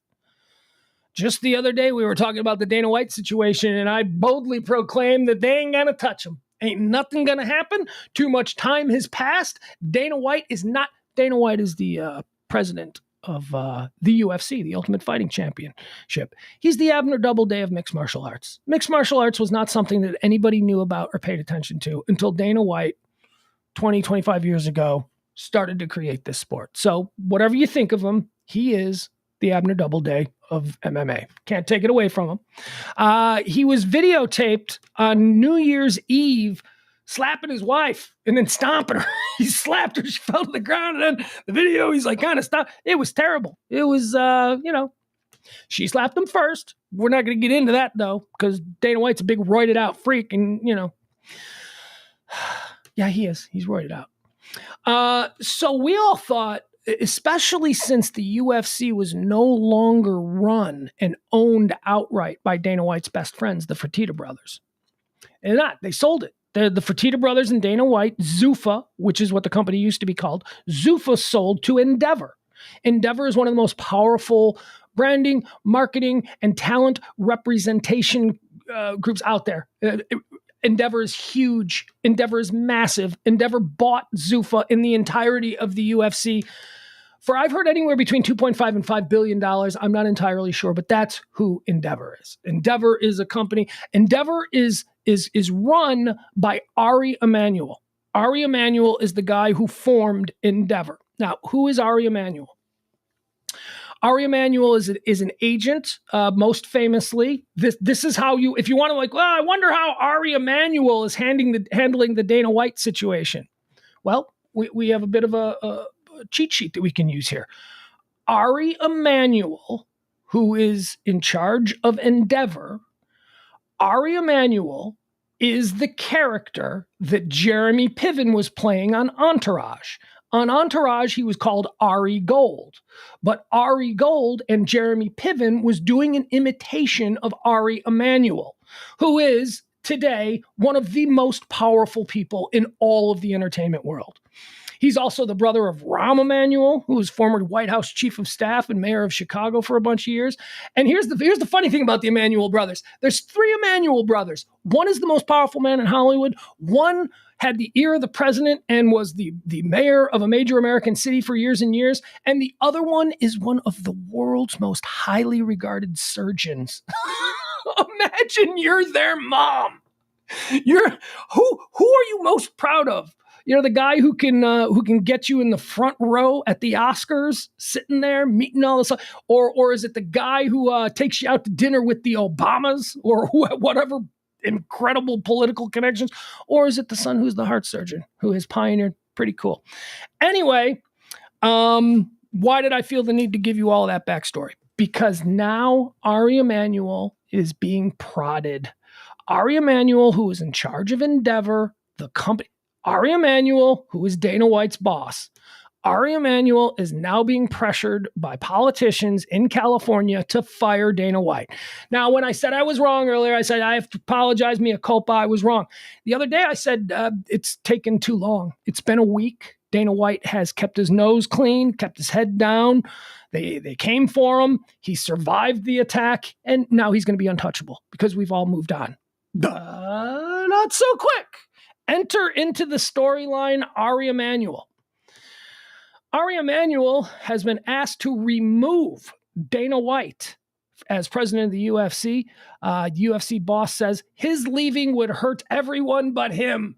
All right, so right now now remember, Ari Emanuel is Ari Gold. So when I read you some of these quotes that Dana White has to say about whether or not they will fire him, I mean, some of these quotes are fairly reminiscent of Kanye West going, I could say anything I want about Hitler and Adidas won't fire me. Well, what happened? Adidas fired you. So it's kind of got that energy, this Dana White thing, because Ari Emanuel, remember, Ari Gold from Entourage, that's so you know the personality, you know the kind of killer shark you're dealing with. That's what Ari Emanuel is hearing today from his underling, from Dana White. And let me tell you, Ari Emanuel, not impressed with Dana White. Dana White might be a celebrity to you and me. To Ari Emanuel, he is small time. He's Ari Emanuel's, Ari Emanuel's like, he's George Clooney's buddy. He's got real big movie stars as friends and real celebrities. Dana White is just, some sports guy. While Dana White, excuse me, while Dana White says losing his UFC perch would be no punishment to him, Endeavor CEO Ari Emanuel has been slammed by the California Legislative Women's Caucus for continued silence after a leaked video showed the sports boss, White, striking his wife at a New Year's Eve party in Mexico. Here's a quote now from the women's group. Every day that Mr. White's actions go unaccounted for, your silence becomes more piercing and troubling. Where I lost my place. The immensely influential Golden State political group said in a letter to Emanuel, in the days since the video was released, you have remained silent, Mr. Emanuel, declared the group's chair, Senator Nancy Skinner, and vice chair, Assemblywoman Cecilia Aguilar Curry, on behalf of the 17 female members of the state assembly. Your continued silence, Ari, speaks volumes. They noted before turning Mel Gibson and Kanye West critic Emanuel's words on him. As you once wrote, Mr. Emanuel, silence and inaction are not an option. That was him responding to Kanye West, just as Ari Emanuel on Kanye West, because Endeavor also handled a bunch of Kanye West stuff and they dumped him. At this point, thousands of young men, women, and adults worldwide have seen the video of Mr. White striking his wife. The correspondence also says. We have also seen his apology. What we have not seen is any consequence for his actions as chief executive officer of Endeavor's UFC. You have the authority to decide who leads the UFC, which is one of the world's most watched sporting leagues. With millions of fans across the globe, Mr. White is not only the external face of the UFC, he is also the leader who sets the expectations for the athletes as well. The scathing correspondence said of the lucrative MMA franchise that is one of Endeavor's crown jewels. Like the Disney-owned ESPN, which has a contract until 2024 to broadcast UFC matches, Endeavor reps haven't made a peep about White since the New Year's Eve video went viral last week. The company did not respond to requests for comment from Deadline. White, however, had his own thoughts. Of course he did. Dana White's got fuck you money. Dana White's probably close to $1 billion. I don't know what his stake was in UFC. I'm sure that the Fertitta brothers owned the lion's share of it, but he was compensated very well with a salary, and I'm sure that he had a nice chunk of it, probably 10, 15, 20%. I don't know, maybe that's way too much, but he probably had a nice big chunk of it. So when they sold for like $5 billion, he cashed out, not to mention the fact that he was probably already making like $100 million a year. White, however, had his own thoughts on the situation that he shared with reporters in advance of January 14th UFC Fight Night 2017. According to the Extreme Sports boss, he's been punished enough and his exit would hurt everyone else more than him. All right, now again, remember, Ari Emanuel is Ari Gold. So imagine somebody saying something like that to Ari Gold. Well, you can fire me, but it'll just hurt you more than it'll hurt me. I mean, how do you think Ari Gold from Entourage would have responded if one of his underlings... White, here, you know what? Here, I can show it to you. So this is going, instead of reading it, why not just show you? Here, this is going to be Dana White. This is what he said when he addressed the media yesterday. Oh, no, it's going to be one of these deals. Okay. There we go. Very nice. All right, so let's see what Dana White has to say about this whole thing, because this is what Ari Emanuel's working with. Ari Emanuel's got to decide he's going to fire this guy or Dana White. I don't trust Dana White to handle this properly. Like I trust Dana White to handle this the way Dana White, a dude very little education who's got FU money and a chip on his shoulder and an attitude. That's the way I expect him to handle it. I don't expect him to do. In other words, I don't expect him to do the right thing. There you go. Here's Dana White. Let's watch this. What's up, gang?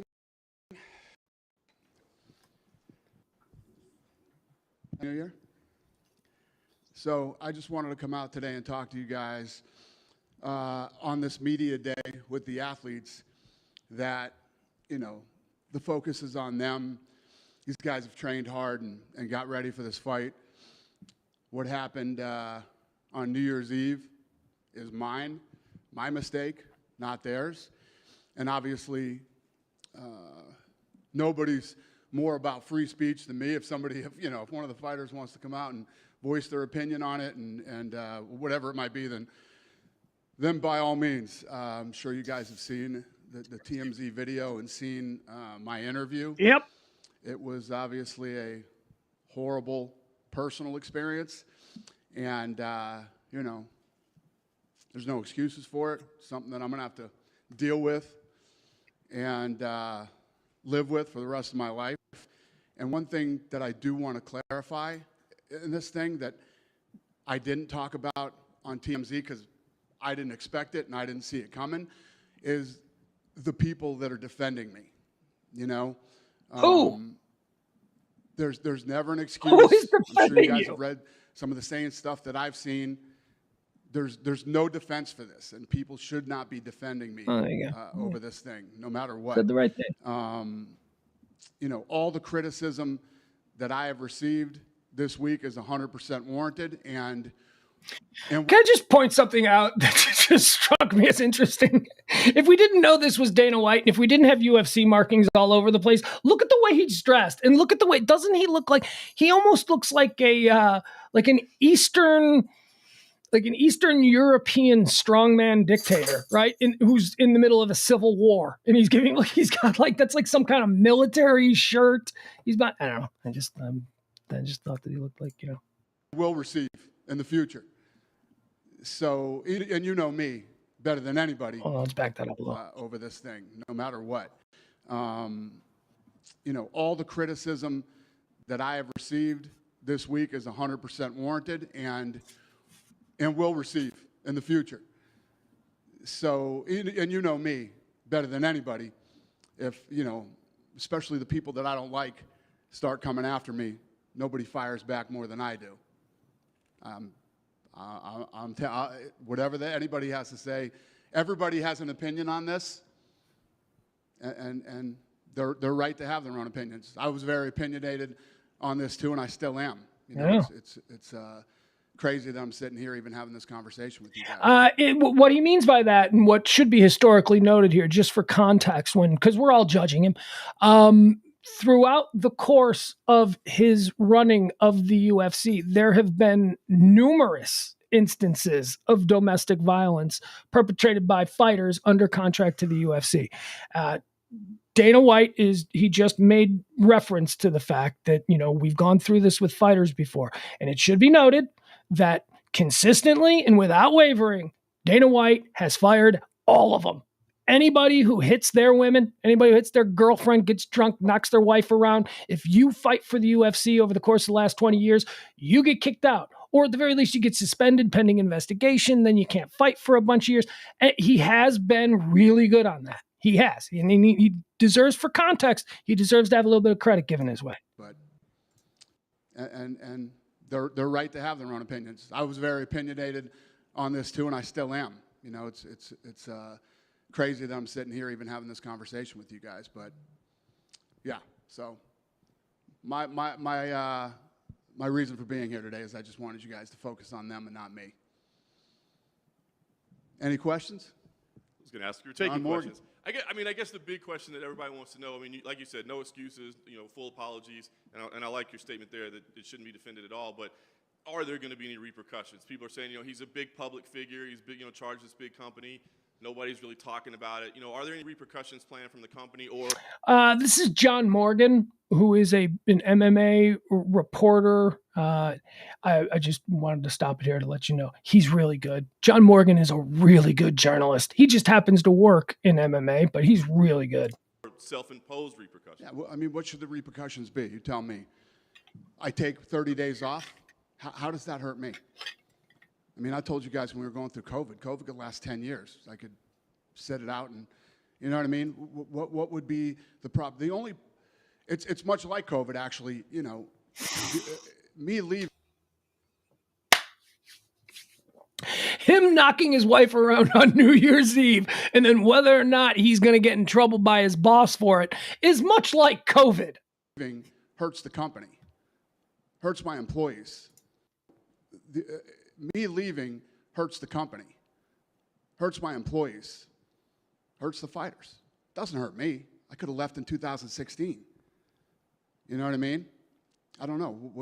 Do I need to reflect? No, I don't need to reflect. The next morning when I woke up, you know what I mean? I've been against this. I've owned this.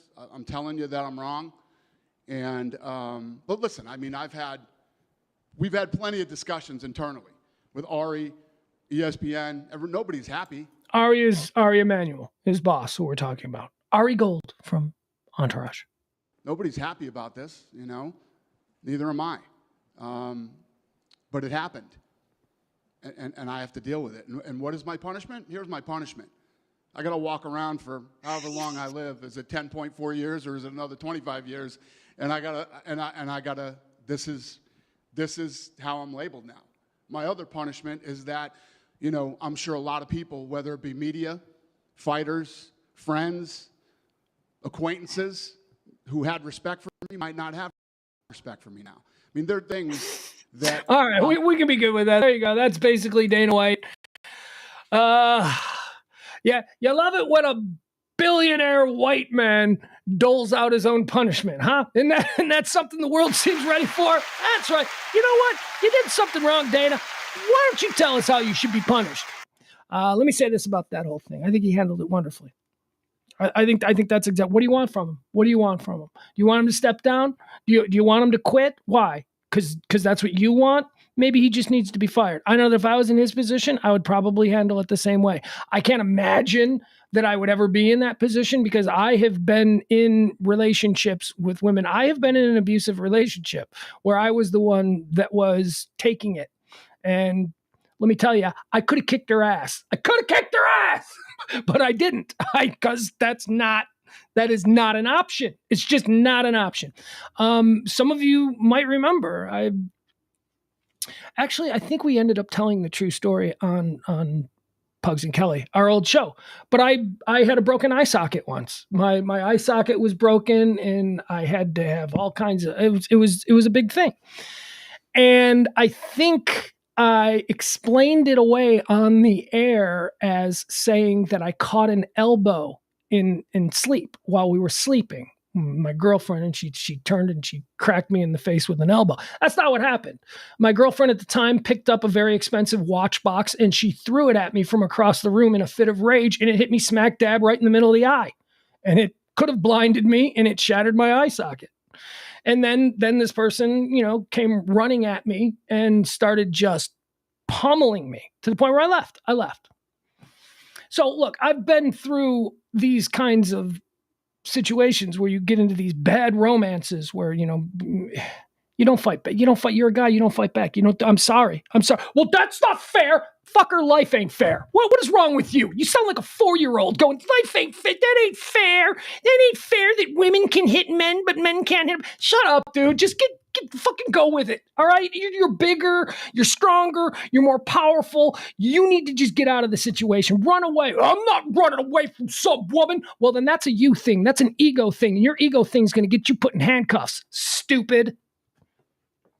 But I think Dana White did a fine job. I think Dana White, look, short of what do you want him to do? Do you want him to come out and be Al Franken? I'm going to quit because it's the right thing to do.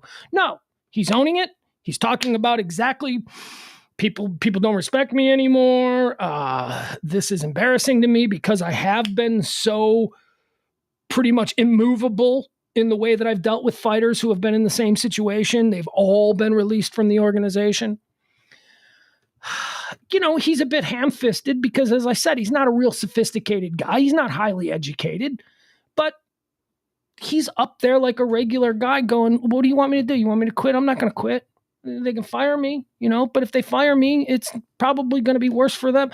I don't know that that's true. That's a little bit weird of a statement. And that's the statement that I think Ari Emanuel is going to be like, oh, really, Dana? You think that if I fire you, that's going to hurt me more than it's going to hurt you?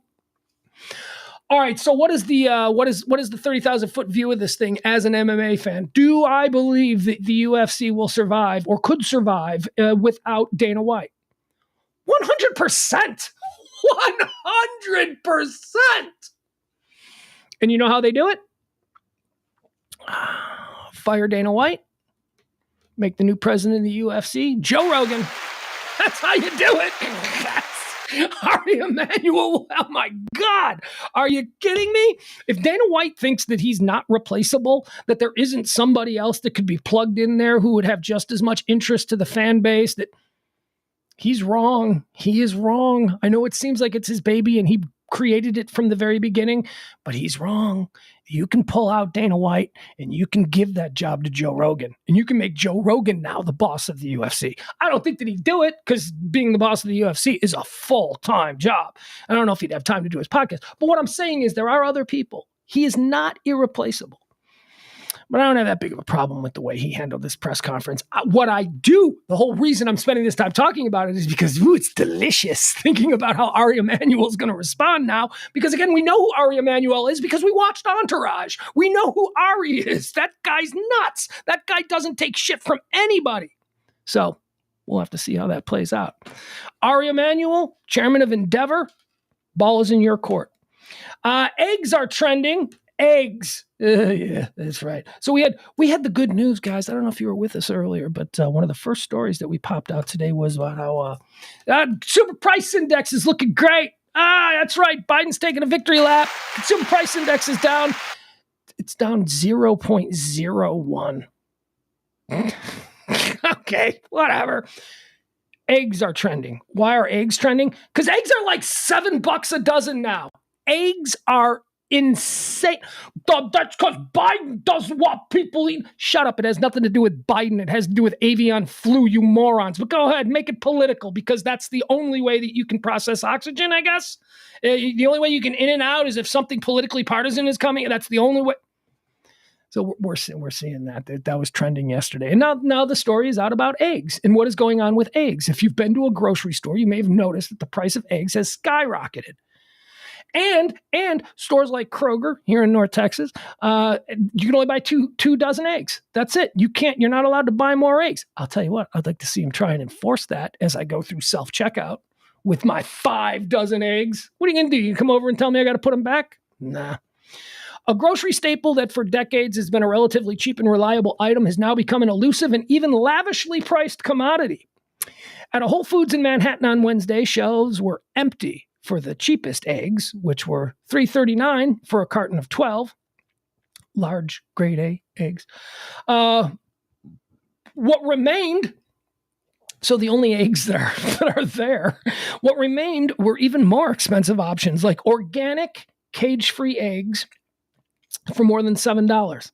Even then, the customers were limited to just 2 egg cartons. Oh, so they're doing that in New York too. So here you can only buy 2 things of eggs at Kroger's here in Texas. Let's see here.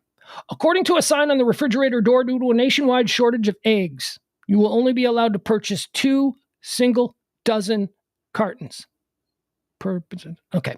Other grocery stores, like certain locations of Kroger. There we go.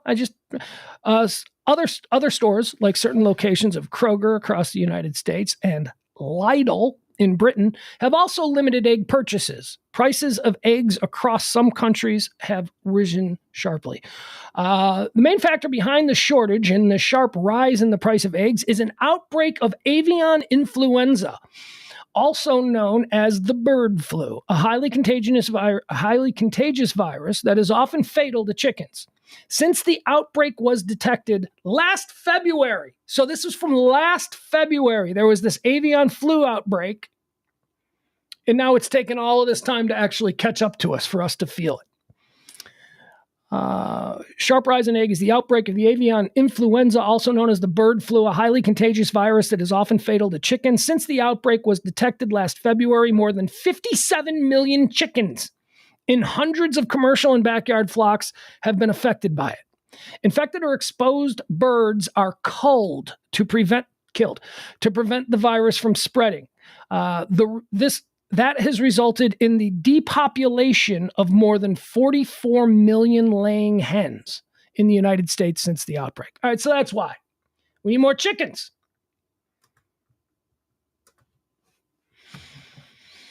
So what about chicken in general? Like, should chicken in general be more expensive too? Shouldn't is the price of chicken breasts going crazy? I haven't noticed that. Yeah. Is there a different, I guess there's probably a difference between laying hens and the chickens that we eat for, like, fried chicken and stuff like that. Anyway, eggs. I don't know. I like eggs. I'm an egg guy. I enjoy eggs. Birth rates is also trending. Birth rates are dropping. How exciting is that? Hold on. Checking a note. All right. Let's see what's going on with birth. Look at us. 2:30. That's right, bitches. I don't ever want to hear you guys go, that was a short show. I'm not even done. I got stuff I still want to do. It is 2:30. Enjoy. This is on me. All right, let's find the story about birth rates and let's see why people aren't having babies. U.S. birth rates reach record lows, even though number of kids most people say they want remains steady. Birth rates are falling in the United States after the highs of the baby boom in the mid-20th century and the lows of the baby bust in the 1970s. Hi, proud member of the baby bust generation. It was just me and like 15 other dudes. We were the only ones that were born. If you ever look at the numbers on birth rates, it is astonishing. It is. And, look, as a proud member of Generation X, that I believe is the best generation, just because we're the smallest and we're like the most capable and everybody else is nuts.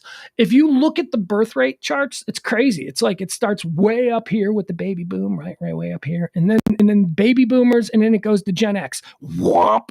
And then like Gen X is like down here, right? So you got baby boom is like way up here, and then Gen X is down here, and then it goes to millennials. Whomp, and then we're back. Whomp. I got to figure out how to do this. I don't know where my finger's going. Anyway, you get my point. It's like a giant valley.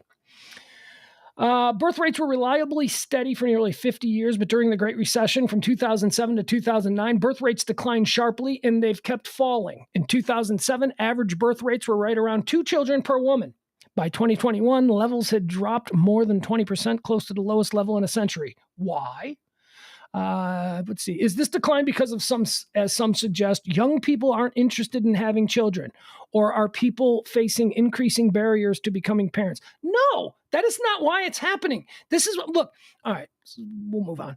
Here's why the birth rate is dropping. It's because people are not getting pregnant until they are much older than they were in the past. Women, mothers to be, they're waiting until their 30s now. And because of in vitro and because of all these advances that are made in the ability for women to get pregnant, women are getting pregnant later. So whereas a lot of women, you have 2 families, like, well, this is my love baby that was born when I was in my 20s. And then I stopped and then, I got my career going. And then this is my second family of kids. Those love babies don't exist anymore. Nobody's having babies in their 20s anymore, or at least very few people, and that's why the birth rates are dropping. Okay, here's the last one. We got to study finds. I always like to go. Study Finds is one of my favorite sites because they take all of these studies that are being done by different research groups and all that, and they compile them on one site. So whatever the subject is, if you want to know what the latest study is. So this Study Finds was an interesting one, and I wanted to spend a little bit of time talking about it. This one is called, here's the title, Best Medicine for Curing Depression and Anxiety. What has the study found? What is the best? I know that I, as somebody who suffers from a depression, I don't have anxiety though. I have friends who are paralyzed by anxiety. I have friends who really have serious anxiety issues, and it affects almost every aspect of their life. I don't have that, thankfully. I just suffer from depression. A little bit of kindness shown towards others can help beat feelings of depression and anxiety. This, according to a new study from the Ohio State University scientists report that performing good deeds leads to notable mental health improvements. Perhaps just as importantly, study co-author David Craig, who led the work as his part of a PhD dissertation in psychology, adds that acts of kindness towards others was the only studied mental health intervention that resulted in subjects feeling more connected with people. Okay, so the reason I wanted to bring this up is because this is not news to me. This is something that I learned about this particular form of therapy about 20 years ago. You know, my favorite lady, who I found out, remember I was talking about, if you listen to the Pugs and Parker show, I was talking about this. My doctor, who I used to love, who I used to go, she was so great. She's up there in Legacy Village.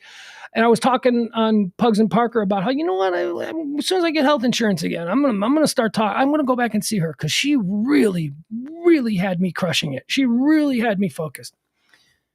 She's dead, you guys. You guys, she's dead, which makes sense because, you know, when I think about it, she was like 65 then. She was like 65 20 years ago.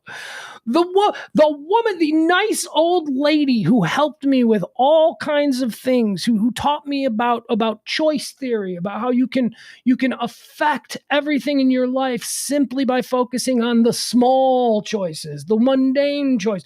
All of these wonderful things. Well, another one that she was big on was kindness, was the whole kindness thing, because she believed, and this study is backing up, she believed that when people do nice things, when you do something nice for somebody, something happens in your own brain. Something where, whether it's your ego or whatever it is, but you start to feel better about yourself. Doing something kind for somebody else maybe does, well, what do I get? See, that attitude is what causes all kinds of issues. Don't go into a kindness or an act of kindness thinking that, well, I should get something in return, because what you're getting in return is going to be a little burst of endorphins in your brain. You're going to get a little thing. You're going to get a sense of look, I make a lot of fun of people who tend to always want to be, you know, part of the outrage class because they want to flaunt some form of superiority, be it moral or whatever. So it's kind of the same thing. But so when you're doing something nice for somebody, you are getting something in return. You're getting that little blast of endorphin. You're getting that little ego boost. And I also do a lot of talk about ego. I learned a lot about ego and about how you got to saddle your ego. Your ego will destroy you. You need to understand that your ego is your bitch. It's not the other way around. Most of us, I would say a good 9 out of 10 people I know, they are their ego's bitch. You got to make your ego your bitch. You got to be in control of that shit, because your ego will make you do some really stupid things. Taught me about ego choices. She taught me about kindness. But the kindness thing was really...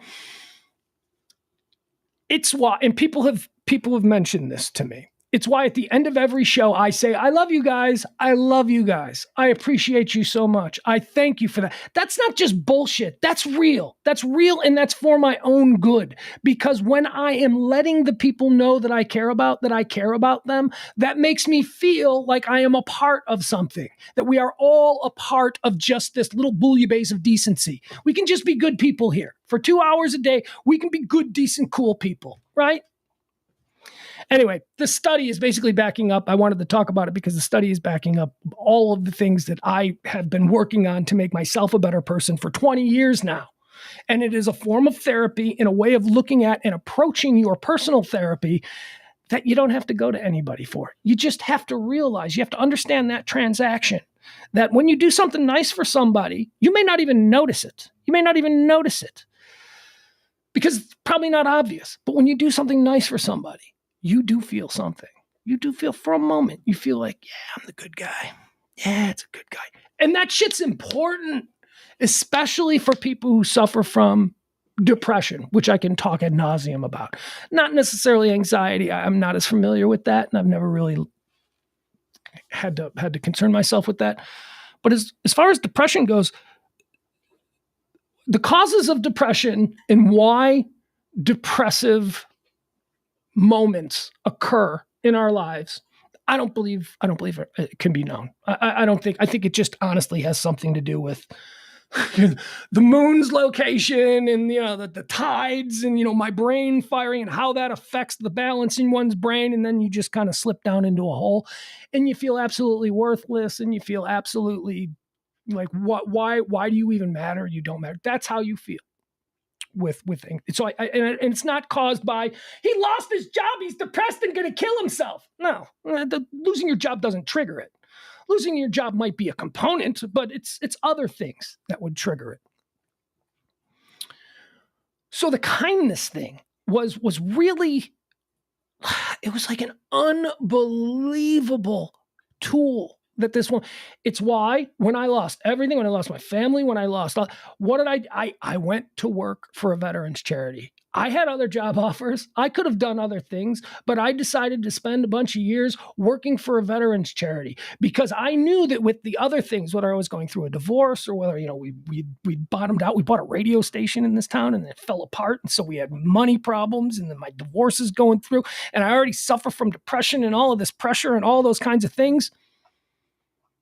That's why I chose to go to work for a veterans charity because of this whole kindness therapy. I needed to know that even though when I looked at myself in the mirror, I saw somebody completely worthless. Again, this is the disease talking. I saw somebody completely worthless. I saw somebody completely unlovable. I saw somebody who was a total fraud. I saw all of the things that my stupid brain chemistry is telling me is true. So the way to beat that was to actually get up every day and do something for other people. And that's why I went to work in veterans charities, because at night, when you're laying in bed, when you're feeling like that, when shit is just falling apart all around you, the only thing that allowed me to sleep was when I closed my eyes, I know that I made the world, regardless of what a piece of garbage I think I am. I knew that I did some nice things for some people. I did. Today, my actions that I worked on helped people. It did something for total strangers with absolutely nothing transactional coming back to me in it other than a good night's sleep.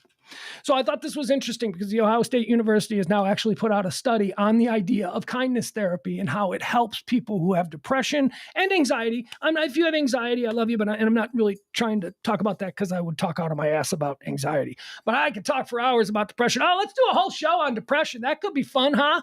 Me and Jeff Kavanaugh. Just getting in the same studio. We'll just bum each other out for... Okay, there you go. There's that. So just be, and it's not about being cool. That's different. It's not like just be cool to people. No, that's a whole different thing. It's be kind. Be kindly. Here's a terrific little tip that I learned. When you meet somebody for the first time, you see this all the time. You go out with your buddies and you're at a bar and there's the other group we're meeting up with. Oh, and here they come. And this one guy I know in the other group, he's got a new guy and we don't know this new guy, but now this new guy is here in the group.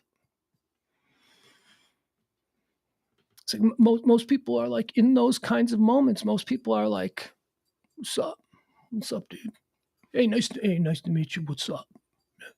That's all kinds of defensive bullshit going there. You know how you're supposed to handle those situations? Hey, man, how are you? Nice to meet you. Here's my name. Big smile. That's kindness. That's what I'm talking about when I say give kindness out there. Show people that you appreciate them. Don't be defensive in word. What's up? What's up, dude? You know why that attitude? You know what that attitude is? What's up, dude? That attitude is a broken person. That attitude is somebody who thinks that this new guy might try and hurt him in some way, and I've been hurt, and I'm so fearful of the strange things and strangers and people I don't know that I'm just going to be completely cold and on guard when I meet this guy. What's up? What's up, man? You don't have to do that. Strangers, the meeting of a stranger, the meeting of a new person in your life, especially one that comes with the endorsement of somebody that you already know, that should be embraced.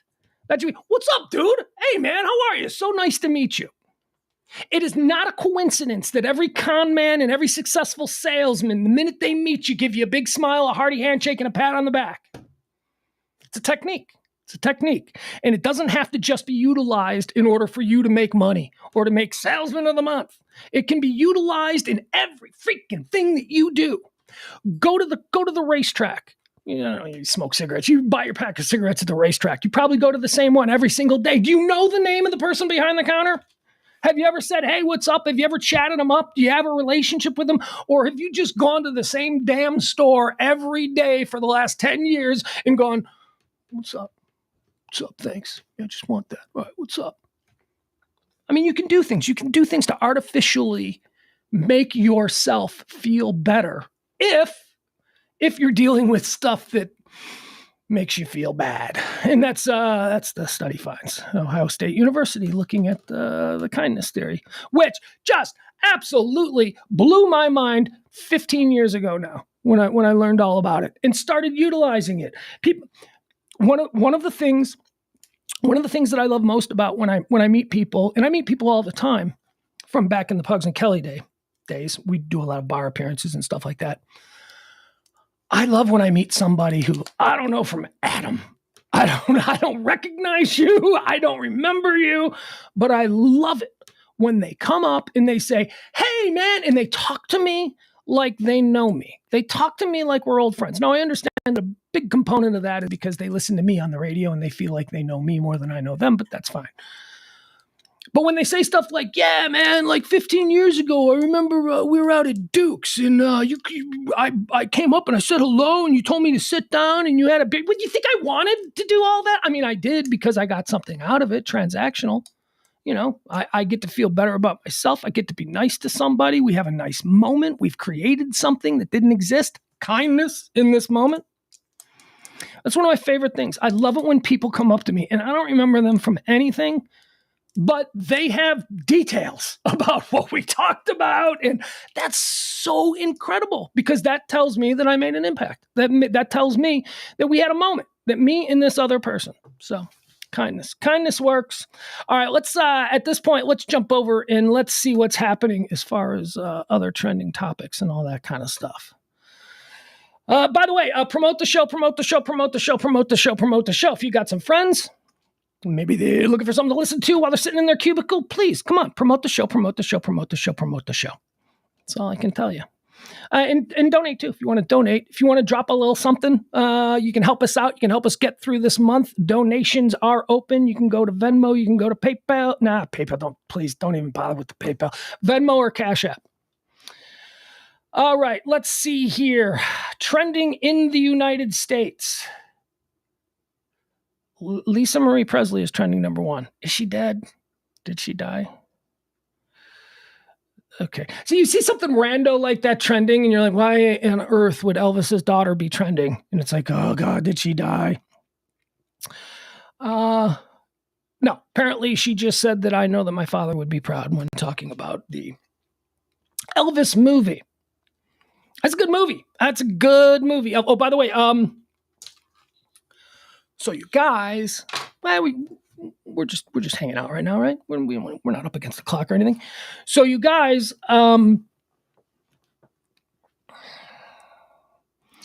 saw a movie, y'all. I saw a movie, and I still don't know what I saw, but I know that I was like, wow. All right, so on the Golden Globes, we started seeing this movie started winning all kinds of awards people were talking about. It's that Everything Everywhere All at Once. And I think I said, oh, what is this, more of the South Korean stuff? And I went into a long story about how I have no interest in seeing foreign films and I don't want to read movies. And then I talked about how I saw Parasite. And I was like, Parasite was so good. Parasite made me think that maybe these South Koreans know how to make movies. And then I went and I saw Last Train to Busan, which, so good. I'm like, what the hell is going on with South Koreans? How is it that they make such... Squid Game comes out on Netflix. What is going on with the South Koreans? So we were talking about this Everything Everywhere All at Once movie, which won a bunch of awards and it came out. You guys, I watched it. Now, I stumbled across it accidentally. I thought it was still in theaters. I didn't know. It was on Showtime. I was going to watch the George and Tammy, on Showtime. Went to catch up on an episode of George and Tammy, the George Jones, Tammy Wynette miniseries on Showtime. And boom, right there. Everything All the Time, All at Once, or whatever the movie's called. And I'm like, oh, jeez, that's that movie. So I said to myself, I go, I'll give it 10 minutes. Pop it on. I had a little bit of time here. I was running around doing something, but I had about 40 minutes to just kind of relax and eat lunch, and I wanted to watch something. So I put this on. And holy shit, is that a good movie? First of all, it's not a foreign movie. I thought it was a foreign movie. I thought, you're racist. No, I did. I thought, look, it's Michelle Yeoh, who is, oh my God. And can I just tell you about Michelle Yeoh? I know we all know Michelle Yeoh. Michelle Yeoh, number one all-time, I don't care who you think you are. There is no more badass or accomplished female action actress than Michelle Yeoh.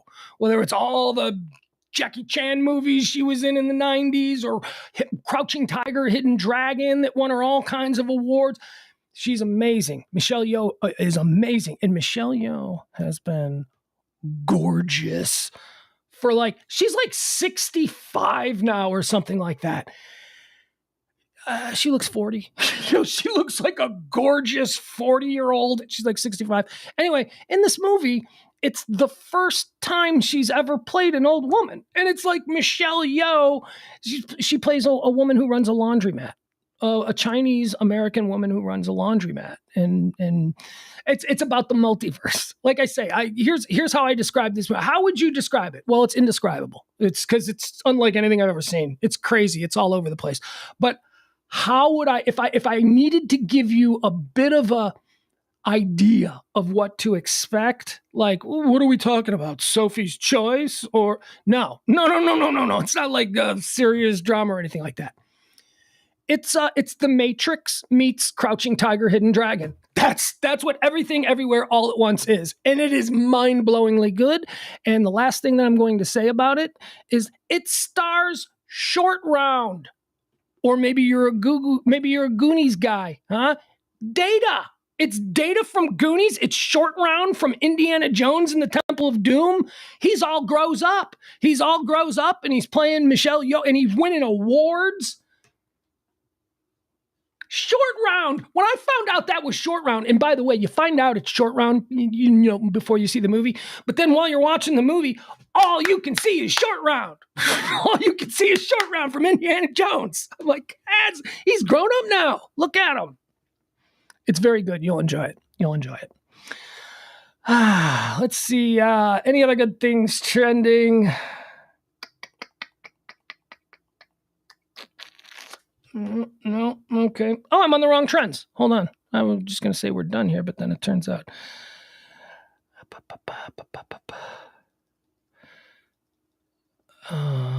Where the hell? Yeah, there's nothing. I don't know. There's probably stuff, but it doesn't look like there's really anything. My Bears hired a new team president. We're very excited.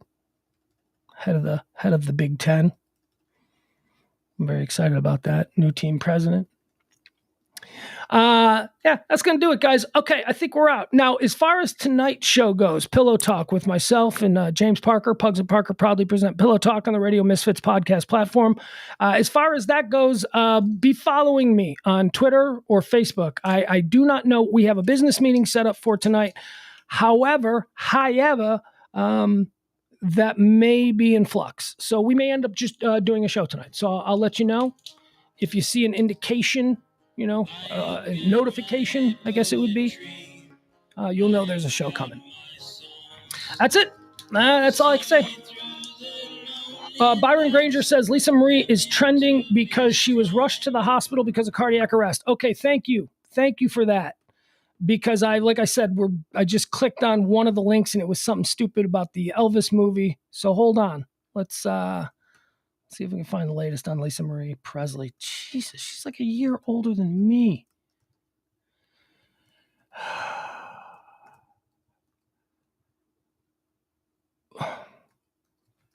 All right, let's see what we got here. Okay, yep, here we go. This is why she's trending. See, this is one of those stories that pop off right at the end of the show that very well could be a very big story moving forward. We just saw her 2 nights ago at the Golden Globes, sitting there with Priscilla, her mom, when Austin Butler won for portraying her father. He gave this very weird because he kind of talked like Elvis, man. I don't understand why he talks like Elvis when he doesn't talk like Elvis, but he did in the movie, and now he can't stop talking like Elvis. So he wants to thank everybody for this award, and I really want to thank Priscilla and Lisa Marie. It was so weird. It was so weird when he got up and he's stuck in the Elvis voice now. But we saw her. We saw Priscilla and we saw Lisa Marie, and they were crying, and they're very happy. Lisa Marie Presley suffers cardiac arrest and has been rushed to hospital. Lisa Marie Presley has reportedly been hospitalized after suffering cardiac arrest. TMZ reports the 54-year-old singer, who is the daughter of Priscilla Presley and the late Elvis Presley, was given CPR. That's not good. Was given that means she didn't. It wasn't chest pains. It wasn't just I think I need to go. That means she dropped. She was given CPR by paramedics on Thursday, January 12th, after receiving an emergent call to her Calabasas, California residence. The outlet noted that the medical professionals were able to regain Lisa Marie's pulse. That ain't good. Before eventually driving her to a local hospital. See, now, we learned about that. We learned about that with the Damar Hamlin situation. Remember, people were like, why did they let him just lay on the field for that long? Why did they get him in the ambulance and take him to a hospital? Well, as we learned, because that's not procedure with a heart incident. If someone's heart has stopped, the rule, as far as getting them saving their life, is that you work on them where you can work on them. And if you don't have to move them, you don't have to move them. And in the case of Damar Hamlin, they had all the clear, they had all of those things right there. So they worked on him right on the field. They got the heart going again, which is the most important thing, because prolonged it's one, you die. Two, even if you don't end up dying, you could go brain dead. So the rule is they get you going right here. And that seems to be the case here with Lisa Marie Presley. TMZ reports 54-year-old singer.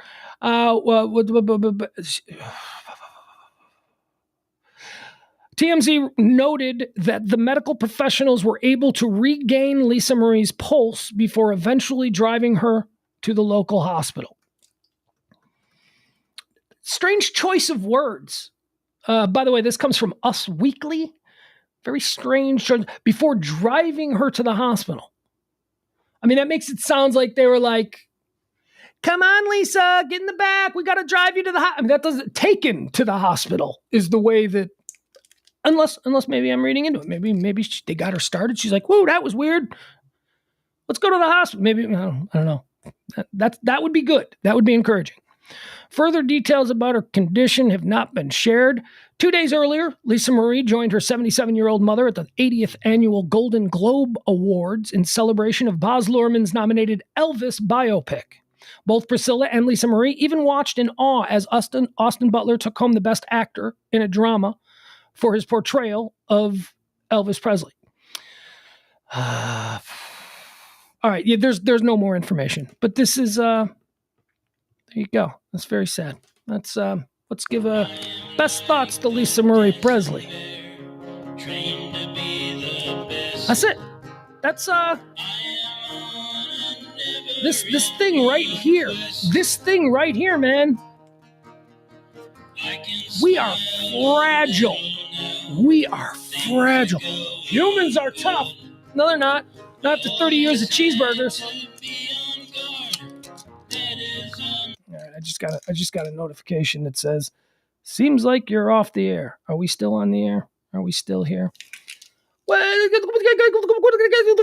ran everybody away. It's like we go an hour later than normal and suddenly nobody is here. What happened, everybody? The numbers have dropped by like a third. I guess that means I got to get the hell out of here.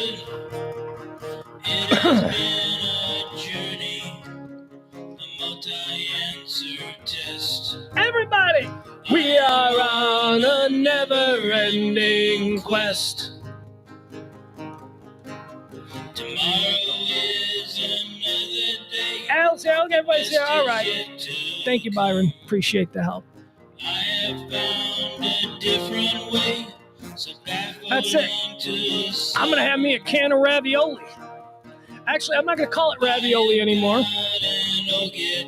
It will heretofore be known in this house as Leslie Ovi. That's right. I'm going to have me some Leslie Ovi. Like ravioli. Leslie Oli. I'm going to have some Leslie Oli. All right, again, not sure about what's going to happen tonight with Pillow Talk. Maybe show, maybe not a show. 50-50 at this point. Love you guys. Be well. Take to heart that study finds about, depression and how you can actually help yourself. You can actually make yourself feel better. just simply by being nice to other people, just simply by making other people go, huh, that's a good person. That's transactional. Sure, it's a little transactional. You're doing it for your own boost, but it's also good to put those things out there. All right, bye, everybody. See ya. If not tonight at 9 o'clock, then for sure tomorrow at noon for more High Noon. Bye, everybody. Love ya. Far from the comfort nest, I am on a never-ending quest. I am on a never-ending quest.